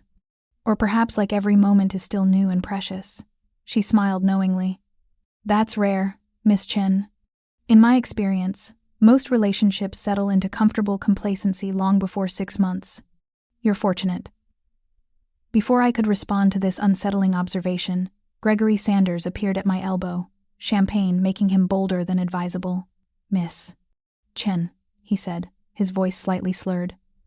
I wanted to apologize for earlier. That comment about your experience was uncalled for. Apology accepted, I said carefully, recognizing a man trying to salvage a bad situation. Though I have to wonder, he continued, leaning closer, how much of your edge comes from your own abilities versus having someone like Moretti in your corner. Connections matter in this business after all. The implication that my success was due to Dante rather than my own merit sent anger flashing through me. Sanders. My relationship with Dante has no bearing on the quality of my work, doesn't it? He smiled unpleasantly. Moretti's reputation opens doors that might otherwise stay closed. Surely you recognize the advantage that provides. The only advantage I need is being better prepared than my competition. I kept my voice level despite my fury, which, based on today's session, appears to be the case. Sanders' expression darkened. Careful, Miss Chen. Confidence is attractive, but arrogance. Is there a problem here? Dante materialized beside me, his presence instantly shifting the dynamic. His voice was pleasant, but something in his posture suggested he'd been monitoring the situation and didn't like what he saw. No problem, Sanders said quickly, stepping back. Just friendly conversation. It didn't look friendly. Dante's arm slid around my waist, pulling me protectively against his side. It looked like you were bothering my girlfriend after she'd already accepted your apology. Now, you can apologize again and walk away, or we can have a different kind of conversation. Your choice. The threat was barely veiled. Sanders paled, mumbled something unintelligible, and retreated into the crowd. You didn't have to do that, I said, though relief flooded through me. I was handling it. I know you were. But that doesn't mean you have to handle everything alone. His hand tightened on my waist. Besides, I don't like the way he was looking at you. Or the things he was implying. He suggested my success is because of you. Because of your connections and reputation. Dante's jaw tightened. That's horseshit. Your success is because you're exceptional at what you do. Anyone who can't see that is either blind or threatened. The fierce defense in his voice made something warm unfurl in my chest. Thank you for believing that. It's not belief, it's fact. He turned me to face him fully, oblivious to the other guests around us. Isabelle, I need you to understand something. What you did in that conference room today, that was all you. Your analysis, your strategy, your ability to command respect. I merely provided context. The victory was yours. Looking up at him, seeing the absolute certainty in his eyes, I felt the last of my carefully constructed walls begin to crumble. This man, dangerous and complicated as he was, saw me. Not my potential utility, not my strategic value, but me. My worth, my capabilities, my strength. Dante, I whispered. This is getting complicated. I know. His thumb traced my cheekbone with heartbreaking gentleness. I'm sorry for that. Are you? Sorry, I mean, his smile was sad, almost wistful. No, not even a little. The music shifted to something slower, more intimate. Around us, couples moved toward the dance floor, Frederick and Eleanor Bergman included. Dance with me, Dante said, offering his hand. I should have refused. Should have maintained distance. Remembered that this was all performance, all pretense. Instead, I placed my hand in his and let him guide me onto the floor. As we moved together beneath the stars, the Manhattan skyline glittering around us, I stopped fighting what I'd known since the gala. This wasn't fake anymore. Whatever had started as a transaction had transformed into something real, something I wasn't sure I could walk away from even when this trip ended. What are you thinking? Dante asked softly. That I'm in trouble, I admitted. That this was supposed to be simple, and it's become anything but. Would you like to know what I'm thinking? I nodded against his chest. That I agreed to this arrangement for all the wrong reasons. That I told myself it was business, curiosity, maybe even boredom. His arms tightened around me. But the truth is, from that first moment on the street, I recognized something in you that I'd been missing in myself. Authenticity, passion buried under professionalism, the courage to be vulnerable even when it terrified you. His lips brushed my temple. You've become essential to me, Isabelle Chen, and I have no idea what to do about it. My heart hammered against my ribs. Dante, excuse the interruption. We broke apart to find Frederick Bergman standing beside the dance floor, his expression apologetic but determined. "Miss Chen, might I have a word?" "Privately?" Dread pooled in my stomach. Private conversations at social events rarely meant good news. Dante released me reluctantly, and I followed Frederick to a quiet corner of the rooftop. "I'll be direct," Frederick said once we were alone. "I've made my decision. I'm awarding the contract to Hartwell and Associates. Your proposal was superior. Your analysis was thorough, and I believe you have the vision necessary to make this expansion successful." Relief and elation flooded through me in equal measure. "Mr. Bergman, I thank you. You won't regret this decision." "I don't expect I will." He paused, his expression growing more serious. "However, there's something I need to address. It's about Mr. Moretti." My stomach dropped. "Sir? I did some research after this afternoon's session. His defense of you was impressive, and I wanted to know more about the man who'd captured the attention of such a promising analyst." Frederick's gaze was penetrating. "What I found was complicated. Dante Moretti is undeniably successful, undeniably influential. He's also connected to businesses and individuals that operate in gray areas most of us prefer to ignore. I'm aware of his reputation," I said carefully. "Are you?" Frederick's voice wasn't unkind, but it carried weight. "Because from where I stand, you're a brilliant young woman at the start of what could be an extraordinary career. The question is whether that career can coexist with a relationship with someone like Moretti, or whether, eventually, you'll be forced to choose." The words hit with the force of truth I'd been avoiding. "I don't understand what you're saying." "I'm saying that in our world, the world of high finance and corporate negotiations, associations matter. Partners and their connections reflect on the firm. Martin Hartwell may accept Moretti's presence for now, but eventually, there will be situations where his reputation becomes a liability rather than an asset." Frederick's expression softened. "I'm not telling you this to judge your personal choices, Miss Chen. I'm telling you this because I see potential in you. The kind of potential that could take you to the very top. But that journey requires careful navigation, and sometimes, difficult decisions about what you're willing to sacrifice." He left me then, returning to Eleanor and the other guests, leaving me alone with thoughts that spiraled into panic. I'd won. The Bergman deal was mine, ours. It should have been a moment of pure triumph. Instead, all I could think about was Frederick's warning. "Eventually, you'll be forced to choose." I found Dante at the bar, nursing a glass of whiskey and watching the crowd with that assessing gaze I'd come to recognize. When he saw me approach, his expression immediately shifted to concern. "What happened? What did Bergman say?" "We won," I said, the words feeling hollow despite their significance. "He's awarding the contract to Hartwell and Associates." Dante's smile was brilliant, genuine. "Isabelle, that's incredible." "Congratulations." He pulled me into a hug, and I let myself sink into his warmth for a moment before pulling away. "He also warned me about you. About us." I met his gaze steadily. Said eventually I'd have to choose between my career and this relationship. Something shuddered in Dante's expression. He's not wrong. The admission shouldn't have surprised me, but it still hurt. "So you knew. You knew this would become a problem." "I suspected." He set down his glass with deliberate care. "People like Frederick Bergman, hell, people like Martin Hartwell, they value stability and conventional success. My world, my connections, they're useful up to a point. Beyond that, they become a liability you can't afford. And you were going to tell me this when you asked. When it became relevant." His jaw tightened. "I'm not going to pretend I'm someone I'm not, Isabelle. My life, my business, my reputation, they're complicated and sometimes dangerous.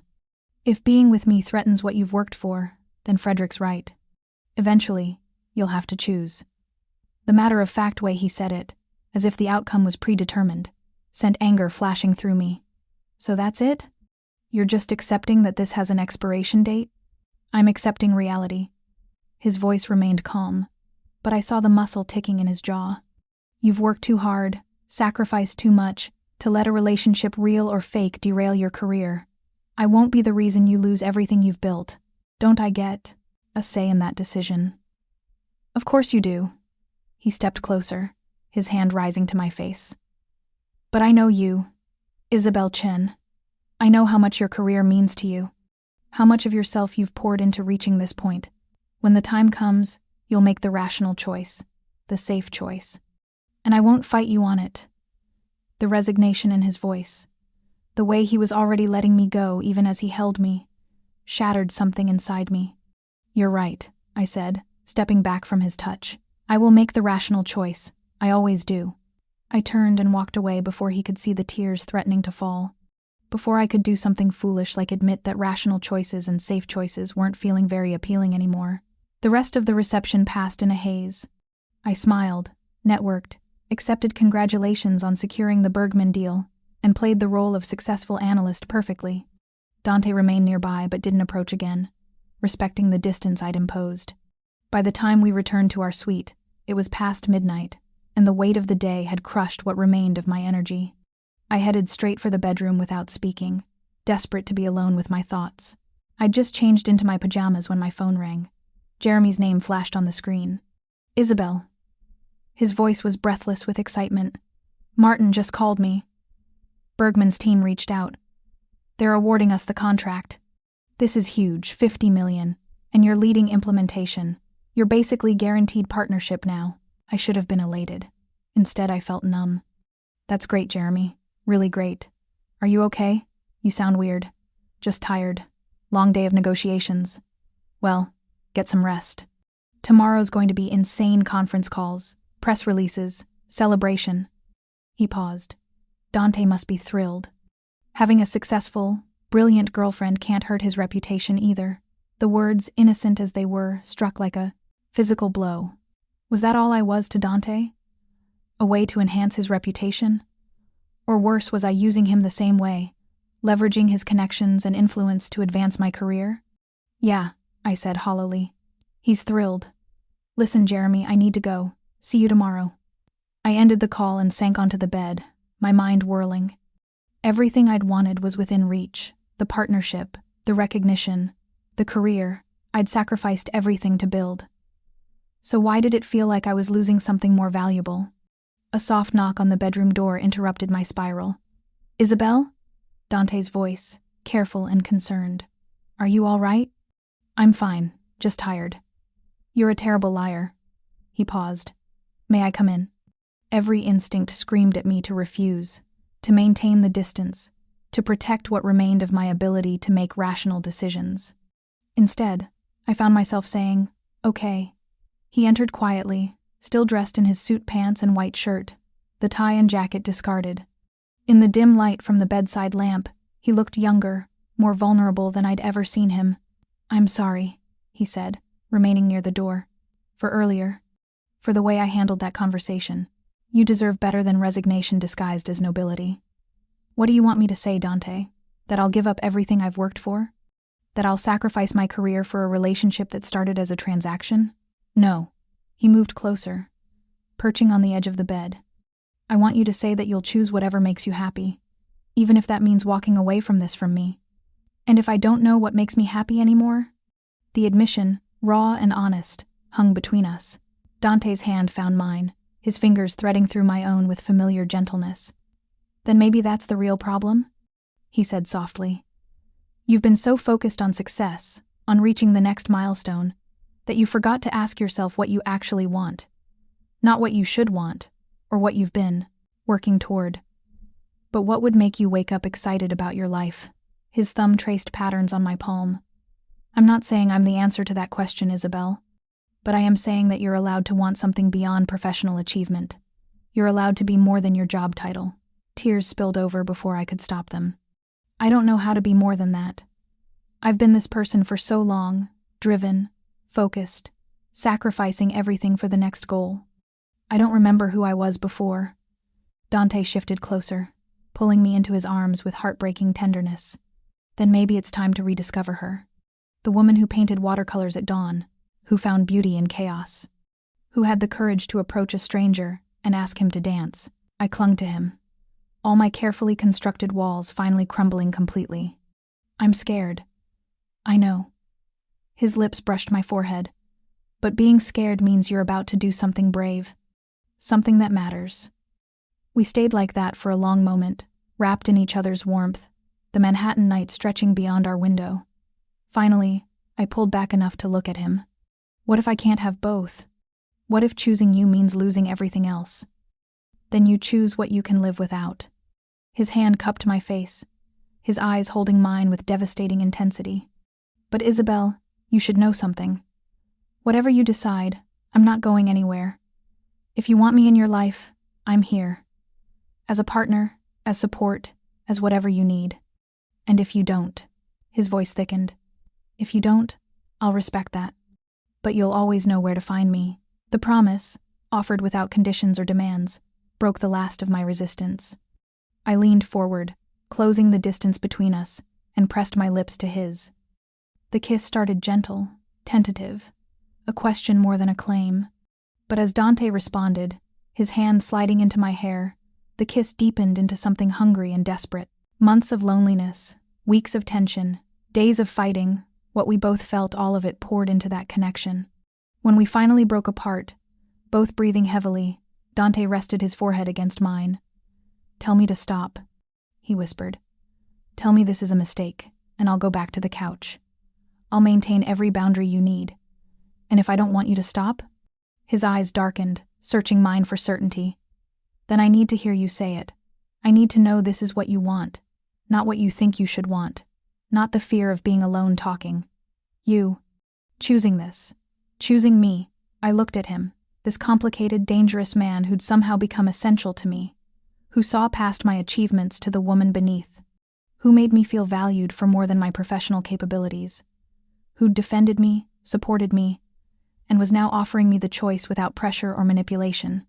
"I choose you," I said, the words emerging with more certainty than I'd expected. "Not because I'm scared of being alone, not because you're useful to my career, because when I'm with you, I remember there's more to life than the next deal, the next promotion, the next milestone." His smile, slow and devastating, made my heart race. "Say it again. I choose you, Dante Moretti." "Thank God," he breathed, and then his mouth was on mine again, and I was lost. I woke to sunlight streaming through the curtains and the unfamiliar warmth of another body beside me. For a moment, disorientation clouded my thoughts. Then memory rushed back last night. Dante, the choice I'd made with my eyes wide open. I turned carefully, not wanting to wake him. In sleep, he looked younger, the hard edges softened. His arm was draped possessively across my waist, even unconscious, unwilling to let me go. Reality crashed in with the force of a freight train. I'd slept with Dante Moretti. The arrangement that was supposed to be strictly professional had become anything but. And today, I had to lead the final negotiations for the Bergman deal, while maintaining the fiction that we were a couple who'd been together for months, not days. My phone buzzed on the nightstand. A text from Martin. "Congratulations on the Bergman deal. Preliminary paperwork this morning, then final signatures this afternoon. Don't screw it up. No pressure." I slid carefully from the bed, gathering clothes and heading for the bathroom. A shower helped clear my head, but couldn't dispel the anxiety building in my chest. What had I done? How was this supposed to work? Could I really balance a real relationship with someone like Dante while maintaining my career trajectory? When I emerged, Dante was awake, propped against the headboard with his phone, looking unfairly attractive in the morning light. His eyes found mine immediately, warming with something that made my stomach flip. "Good morning," he said, his voice roughened by sleep. "Morning." I busied myself with my briefcase, suddenly shy. "I have preliminary meetings this morning. Final signatures this afternoon." "I know." He set aside his phone. "Isabelle, come here." I approached the bed reluctantly. He caught my hand, pulling me down beside him.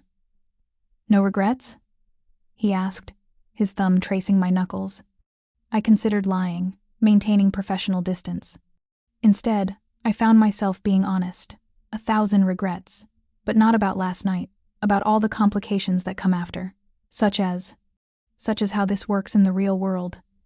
You in Chicago running your empire, me traveling constantly for deals, the questions from colleagues, the scrutiny, the potential conflicts of interest.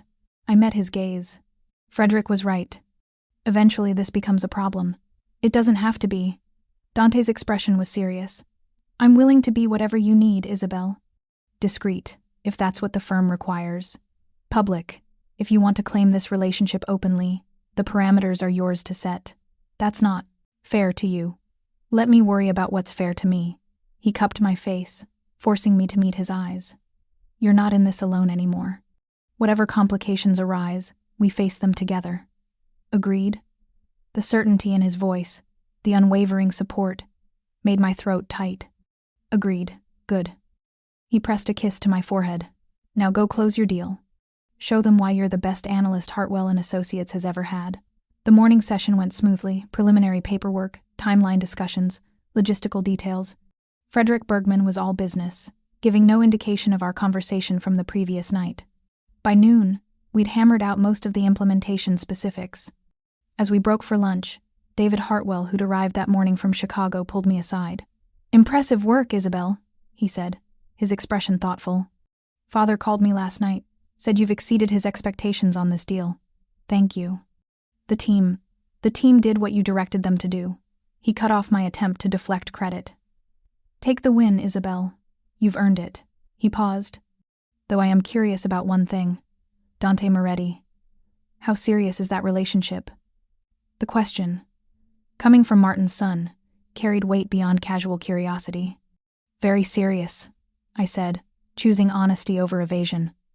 "I know it complicates things, but actually, it might simplify them." David's smile was enigmatic. "Moretti has connections throughout Chicago's business community. If he's invested in your success, that's an asset the firm can leverage. Father may not like him personally, but he's not blind to Moretti's influence." The calculating way David framed my relationship as a business asset should have disturbed me. Instead, it felt like pragmatic acknowledgement of reality. In this world, everything was transactional, including personal connections. "I'll keep that in mind," I said carefully. "Do." David clapped me on the shoulder. "And Isabelle? Don't let Father's old-world prejudices limit you. The future of Hartwell and Associates belongs to people like you, brilliant, adaptable, willing to think beyond conventional boundaries. If Moretti helps you become the kind of leader we need, then I, for one, am in favor of the relationship." As he walked away, I stood processing this unexpected endorsement. Perhaps Frederick's warning had been premature. Perhaps there was a way to have both the career and the relationship, the success and the connection. Or perhaps I was deluding myself. The final signing ceremony was scheduled for 3 p.m. in the hotel's executive suite. All parties assembled. Bergman's team, Hartwell and Associates representatives. David had stayed to witness the closing. Legal counsel for both sides.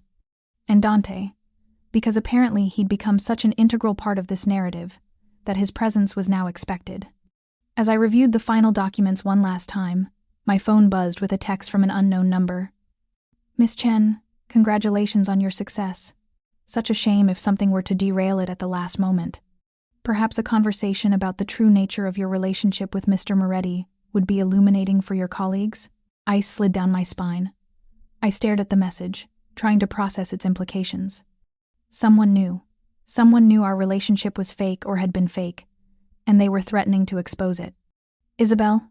Dante appeared at my elbow, his expression immediately shifting to concern.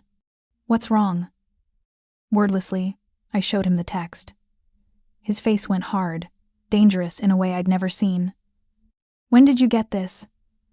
"Just now." "Dante, what do I do? If someone exposes us, if Bergman finds out we've been lying, breathe." His hand found my back, steadying me.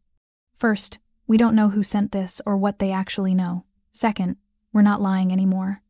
What started as an arrangement became real. That's not deception, that's evolution. Try explaining that to No. Martin Hartwell when he finds out I paid you $2,000 to be my date." Dante's jaw tightened. "Give me your phone." I handed it over, watching as he typed something rapidly, then sent it. Within seconds, a response came back. His expression darkened further as he read it. "What did you say?" I demanded. "I asked what they wanted." He showed me the screen. $50,000 to keep quiet about your little arrangement. Wire transfer by 5 p.m. today, or I send everything I know to Martin Hartwell and Frederick Bergman. My vision swam. $50,000. I didn't have that kind of money. Even with the returned funds from Ryan, I couldn't. "I'll handle it," Dante said, his voice cold and controlled. "No." I grabbed his arm. You're not paying blackmail on my behalf. This is my problem. It became my problem the moment I agreed to help you. He pulled out his own phone. I have people who can trace this number. Find out who's behind this. Give me 30 minutes. We don't have 30 minutes. The signing is in 15. Then we go ahead with the signing. His hand cupped my face, forcing me to meet his eyes. Isabelle, listen to me. Whoever this is, they're trying to rattle you, to make you panic and make mistakes. Don't give them that satisfaction. Go in there, sign those papers, close the deal. I'll handle the rest. How? His smile was sharp, predatory. By being exactly who Frederick Bergman warned you about. The man with dangerous connections and the ability to make problems disappear. The words should have frightened me. Instead, I felt a strange relief. For once, I didn't have to handle everything alone. Okay, I said, straightening my spine. Okay, but Dante, be careful. I don't want you doing anything that puts you at risk. Something softened in his expression. Worried about me? Terrified, I admitted. Which is inconvenient and complicated. But apparently where we are now. He pressed a kiss to my forehead. I'll be fine. Now go be. Brilliant. The signing ceremony proceeded with professional efficiency. Documents were reviewed, signatures were affixed, hands were shaken. Frederick Bergman made a short speech about partnership and shared vision. David Hartwell congratulated me publicly, cementing my status within the firm. Through it all, I maintained my composure, smiling and nodding and playing the role of successful analyst. But my mind raced with worst-case scenarios. Who had sent that text? How much did they actually know? And what would happen if they made good on their threat? Dante had disappeared shortly after our conversation. His absence notable but not alarming. He'd excused himself for a business call. As the ceremony concluded and people began to mingle over champagne, I found myself scanning the room for him. Looking for someone? I turned to find Gregory Sanders, the Williams and Ross partner who'd been hostile during negotiations. His expression was smug in a way that sent alarm bells ringing. Mr. Sanders, I said coolly. Congratulations on your firm's proposal. It was quite thorough. Not thorough enough, apparently.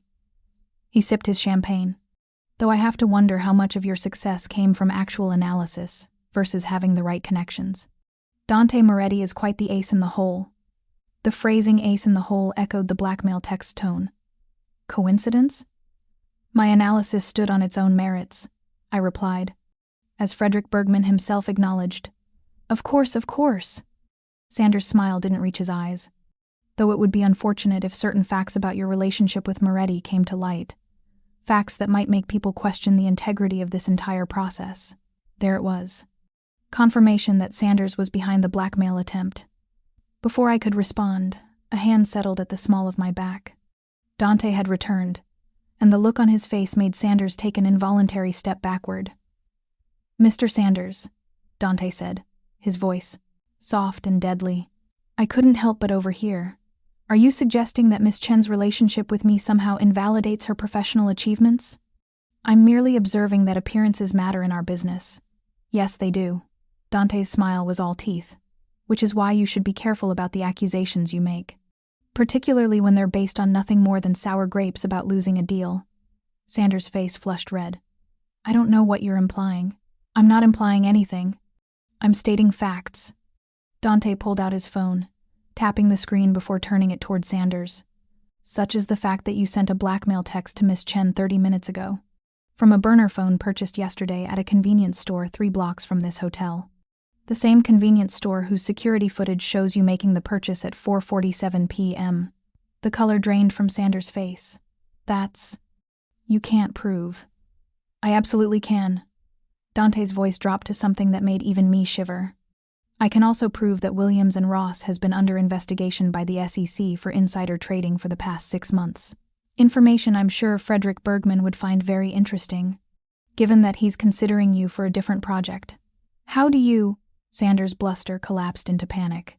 You can't, I can, and I will, unless you do exactly what I tell you. Dante leaned closer, his voice dropping so low only Sanders and I could hear. You're going to delete every file you have related to Miss Chen. You're going to walk away from this conversation and never contact her again. And if I ever hear that you've attempted to undermine her career or reputation in any way, I'll ensure that the SEC investigation becomes public knowledge, along with several other irregularities I've discovered about your firm's business practices. Are we clear? Sanders nodded frantically, his face ashen. Crystal clear. I apologize, Miss Chen. I was out of line. He practically fled the room, leaving Dante and me alone in our corner. How did you? I started, but Dante shook his head. Later. Right now, smile and pretend we were discussing something pleasant. People are watching. He was right.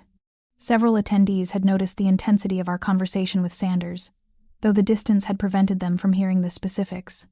I pasted on a smile, allowing Dante to guide me back into the social flow. But my mind reeled. In 30 minutes, Dante had identified the blackmailer, gathered evidence, and neutralized the threat. The efficiency was impressive and terrifying in equal measure. This was who he really was.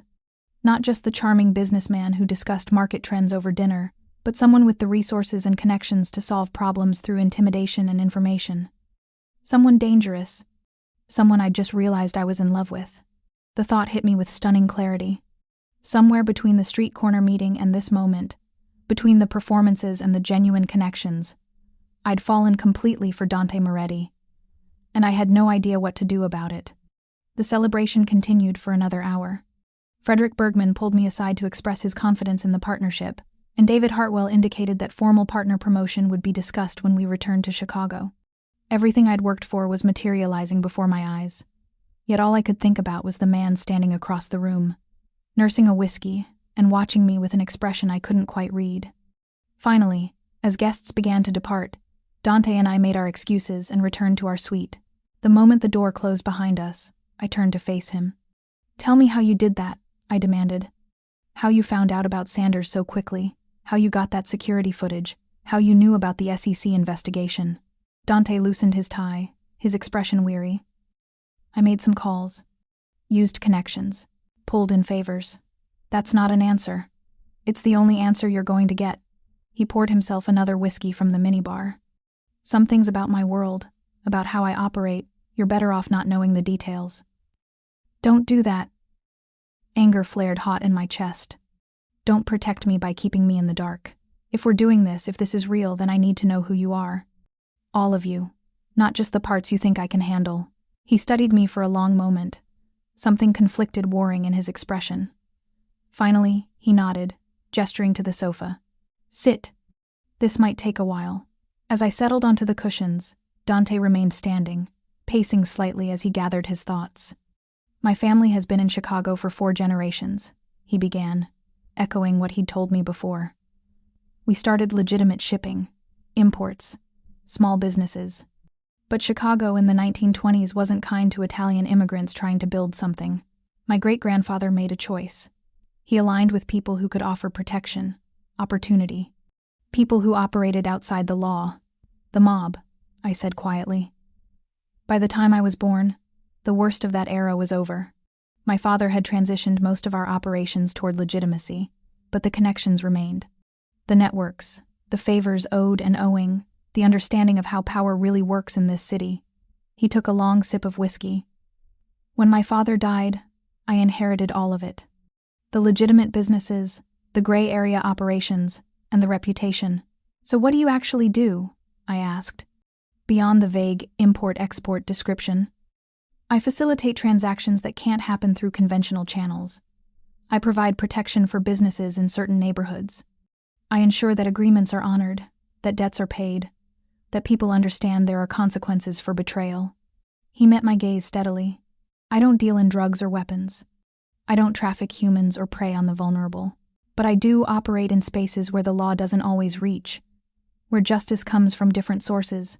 And Sanders? The security footage? The SEC information? I have people who specialize in acquiring information. Hackers, investigators, contacts in various agencies. When you showed me that text, I made a call. Within 20 minutes, I knew who sent it, where they'd been, and what vulnerabilities they had. The SEC investigation was already public record, just buried in documents most people don't know how to access. He set down his glass, moving to kneel before me so we were eye level. I'm not going to pretend I'm something I'm not, Isabelle. I'm a man who gets things done by whatever means necessary. Sometimes that's negotiation and charm. Sometimes it's intimidation and force. If that's more than you can accept, I'll understand. But I won't lie to you about who I am. I looked at him, this complicated, dangerous man kneeling before me with such vulnerable honesty. Everything rational in me screamed to walk away, to protect my career and reputation from association with someone operating in moral gray areas. But rationality had never made me happy. It had made me successful, yes, but at the cost of everything else. I'm not going to pretend this doesn't scare me, I said finally. Because it does. The danger, the moral ambiguity, the potential consequences. But I took his face in my hands, forcing him to maintain eye contact. You're also the man who saw me when I was invisible, who defended me without asking for anything in return, who made me remember there's more to life than the next promotion. Isabelle, I'm not finished. I leaned forward, resting my forehead against his. I don't know how this works. I don't know how we navigate your world and mine without one destroying the other. But I know that I'm tired of being safe, tired of making the rational choice. For once in my life, I want to choose what makes me happy, consequences be damned. His hands came up to cover mine, his eyes shining with something that looked dangerously like hope. And what makes you happy? You do, I whispered. Terrifying, complicated, dangerous you. I love you, Dante Moretti. And I have no idea what to do about it. The admission hung between us for a heartbeat before Dante surged forward, capturing my mouth in a kiss that held nothing back. All the restraint, all the careful distance we'd been maintaining, shattered in that moment. When we finally broke apart, both breathing heavily, he pressed his forehead to mine. Say it again, he demanded, his voice rough with emotion. I love you. Thank God. His laugh was breathless, almost disbelieving. Because I've been in love with you since that first night on the street corner. When you looked at me like I might be the answer to a prayer you hadn't known you were praying. That's quite a line, I managed, though joy was making it hard to form coherent thoughts. It's not a line. He pulled back enough to meet my eyes. It's the truth. I love you, Isabelle Chen. Your brilliance, your vulnerability, your stubborn refusal to ask for help even when you're drowning. All of it. Even the parts that are going to make this relationship complicated? Especially those parts. His smile turned wicked. I've never been interested in easy. I laughed, the sound surprising me with its lightness. When was the last time I'd laughed like this? Genuinely, without restraint or calculation. So, what happens now? I asked. We go back to Chicago and figure out how to make this work. Navigate my corporate world and your less corporate one? We do. His thumb traced my cheekbone. Though I should warn you, I'm not going to be content with discreet. If we're doing this, I want to actually do it. Dates, public appearances, meeting each other's families, the full relationship experience. My mother is going to lose her mind. Looking forward to it. He grinned. I'm very good. With mothers. And Martin Hartwell? Frederick Bergman's warnings about my career? Dante's expression grew more serious. We handle it together. If your career requires discretion, we're discreet. If it requires ending things publicly, we end things publicly and continue privately. Whatever parameters you need, we make it work. That's not fair to you, Isabelle. He cut off my protest. I've spent 34 years building an empire, making money, accumulating power. None of it has made me as happy as the past few days with you. If I have to compromise to keep you in my life, that's not a sacrifice. That's an investment in the only thing that actually matters. The raw honesty in his voice made my throat tight. I don't deserve you. You absolutely do. He stood, pulling me up with him. Now, we have a few hours before our flight back to Chicago. I suggest we make the most of them. Oh? I raised an eyebrow. And what did you have in mind? His smile was pure sin. I was thinking we could order room service, review the Bergman implementation timeline, and have a productive business discussion. Liar? You're right. He pulled me closer. I was thinking we could celebrate properly. Your success, our relationship, the fact that you just told me you love me. All of it. That sounds much better than a productive business discussion. I thought it might. As he led me toward the bedroom, his hands already finding the zipper of my dress, I felt something click into place. A sense of rightness, of pieces fitting together in ways I hadn't known were possible. I'd spent 3 years chasing success, thinking that achievement would fill the hollow places inside me. Instead, I'd found fulfillment in the most unexpected place, in the arms of a dangerous man who saw past my accomplishments to the woman beneath. Tomorrow, we'd return to Chicago and face reality. Martin's scrutiny, my colleagues' questions, the complicated dance of navigating our respective worlds. There would be challenges, obstacles, moments when rationality would tempt me back toward the safe path. But tonight, I was choosing happiness over safety, love over logic, the unknown over the carefully planned. And it felt like coming home. 3 months later, I stood in Martin Hartwell's office, my heart pounding as he reviewed the promotion paperwork before him. The Bergman deal had been a resounding success. Implementation was ahead of schedule, and I'd just closed 2 additional major contracts. Everything pointed toward formal partnership. "Isabelle," Martin said finally, setting down the documents, "your work this quarter has been exceptional. The board is unanimous in their support of your partnership." Relief flooded through me. "Thank you, sir. I'm honored. However," the word stopped me cold. "There's the matter of your relationship with Dante Moretti. It's become quite public, and the board has concerns about potential conflicts of interest." My stomach dropped. "With respect, sir, Dante's business interests don't overlap with the firm's clients. There's no actual conflict. Perhaps not legally." Martin leaned back in his chair. "But perception matters, Isabelle. Some board members worry that your association with Moretti damages the firm's reputation, that clients may question our judgment or ethics. And what do you think?" I asked, keeping my voice steady. Martin studied me for a long moment. "I think you're the most talented analyst I've hired in 20 years. I think you've earned this partnership through your work, not your connections. And I think—" He paused. "I think David is right. The old ways of doing business are dying. The future belongs to people like you, adaptable, strategic, willing to leverage every advantage. If Moretti is an advantage, so be it." Hope sparked in my chest. "So you're approving the partnership?" "I am." He slid the documents across the desk.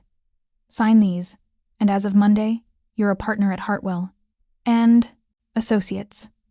Congratulations." I signed with trembling hands, barely believing this was real. Everything I'd worked for, finally achieved. "One more thing," Martin said as I stood to leave. "Moretti's been making inquiries about commercial real estate downtown.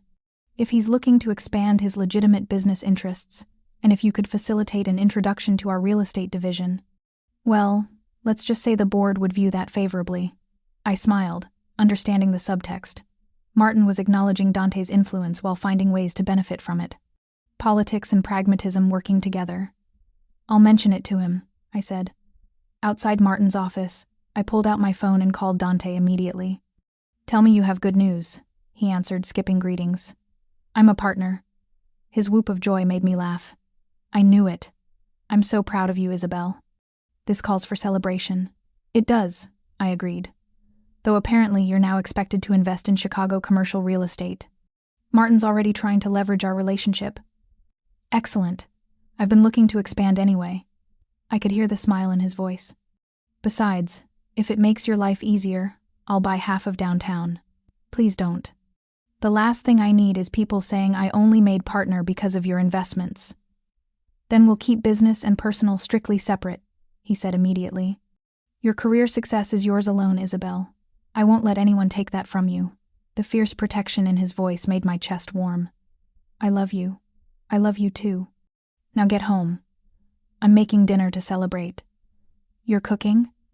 "Don't sound so surprised. I have many talents you've yet to discover." As I left the Hartwell and Associates building, stepping into the Chicago afternoon, I felt a sense of peace I hadn't known was possible. My career was thriving.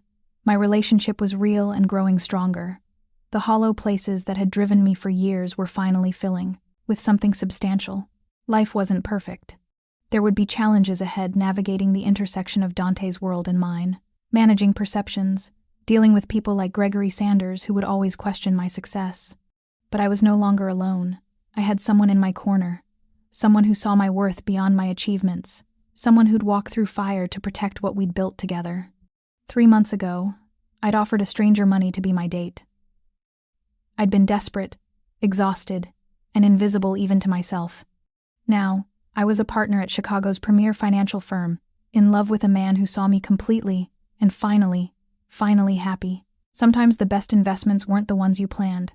Sometimes they were the ones you stumbled into on a random street corner, when you were too tired to be careful and too desperate to be wise. Sometimes they were the dangerous choices that led to extraordinary rewards. And sometimes, just sometimes, taking a risk on the unknown led you exactly where you needed to be. Thank you so much for watching until the end. If you loved this story, check out the other videos on your screen now. I think you'll really enjoy them. And don't forget to subscribe if you haven't already.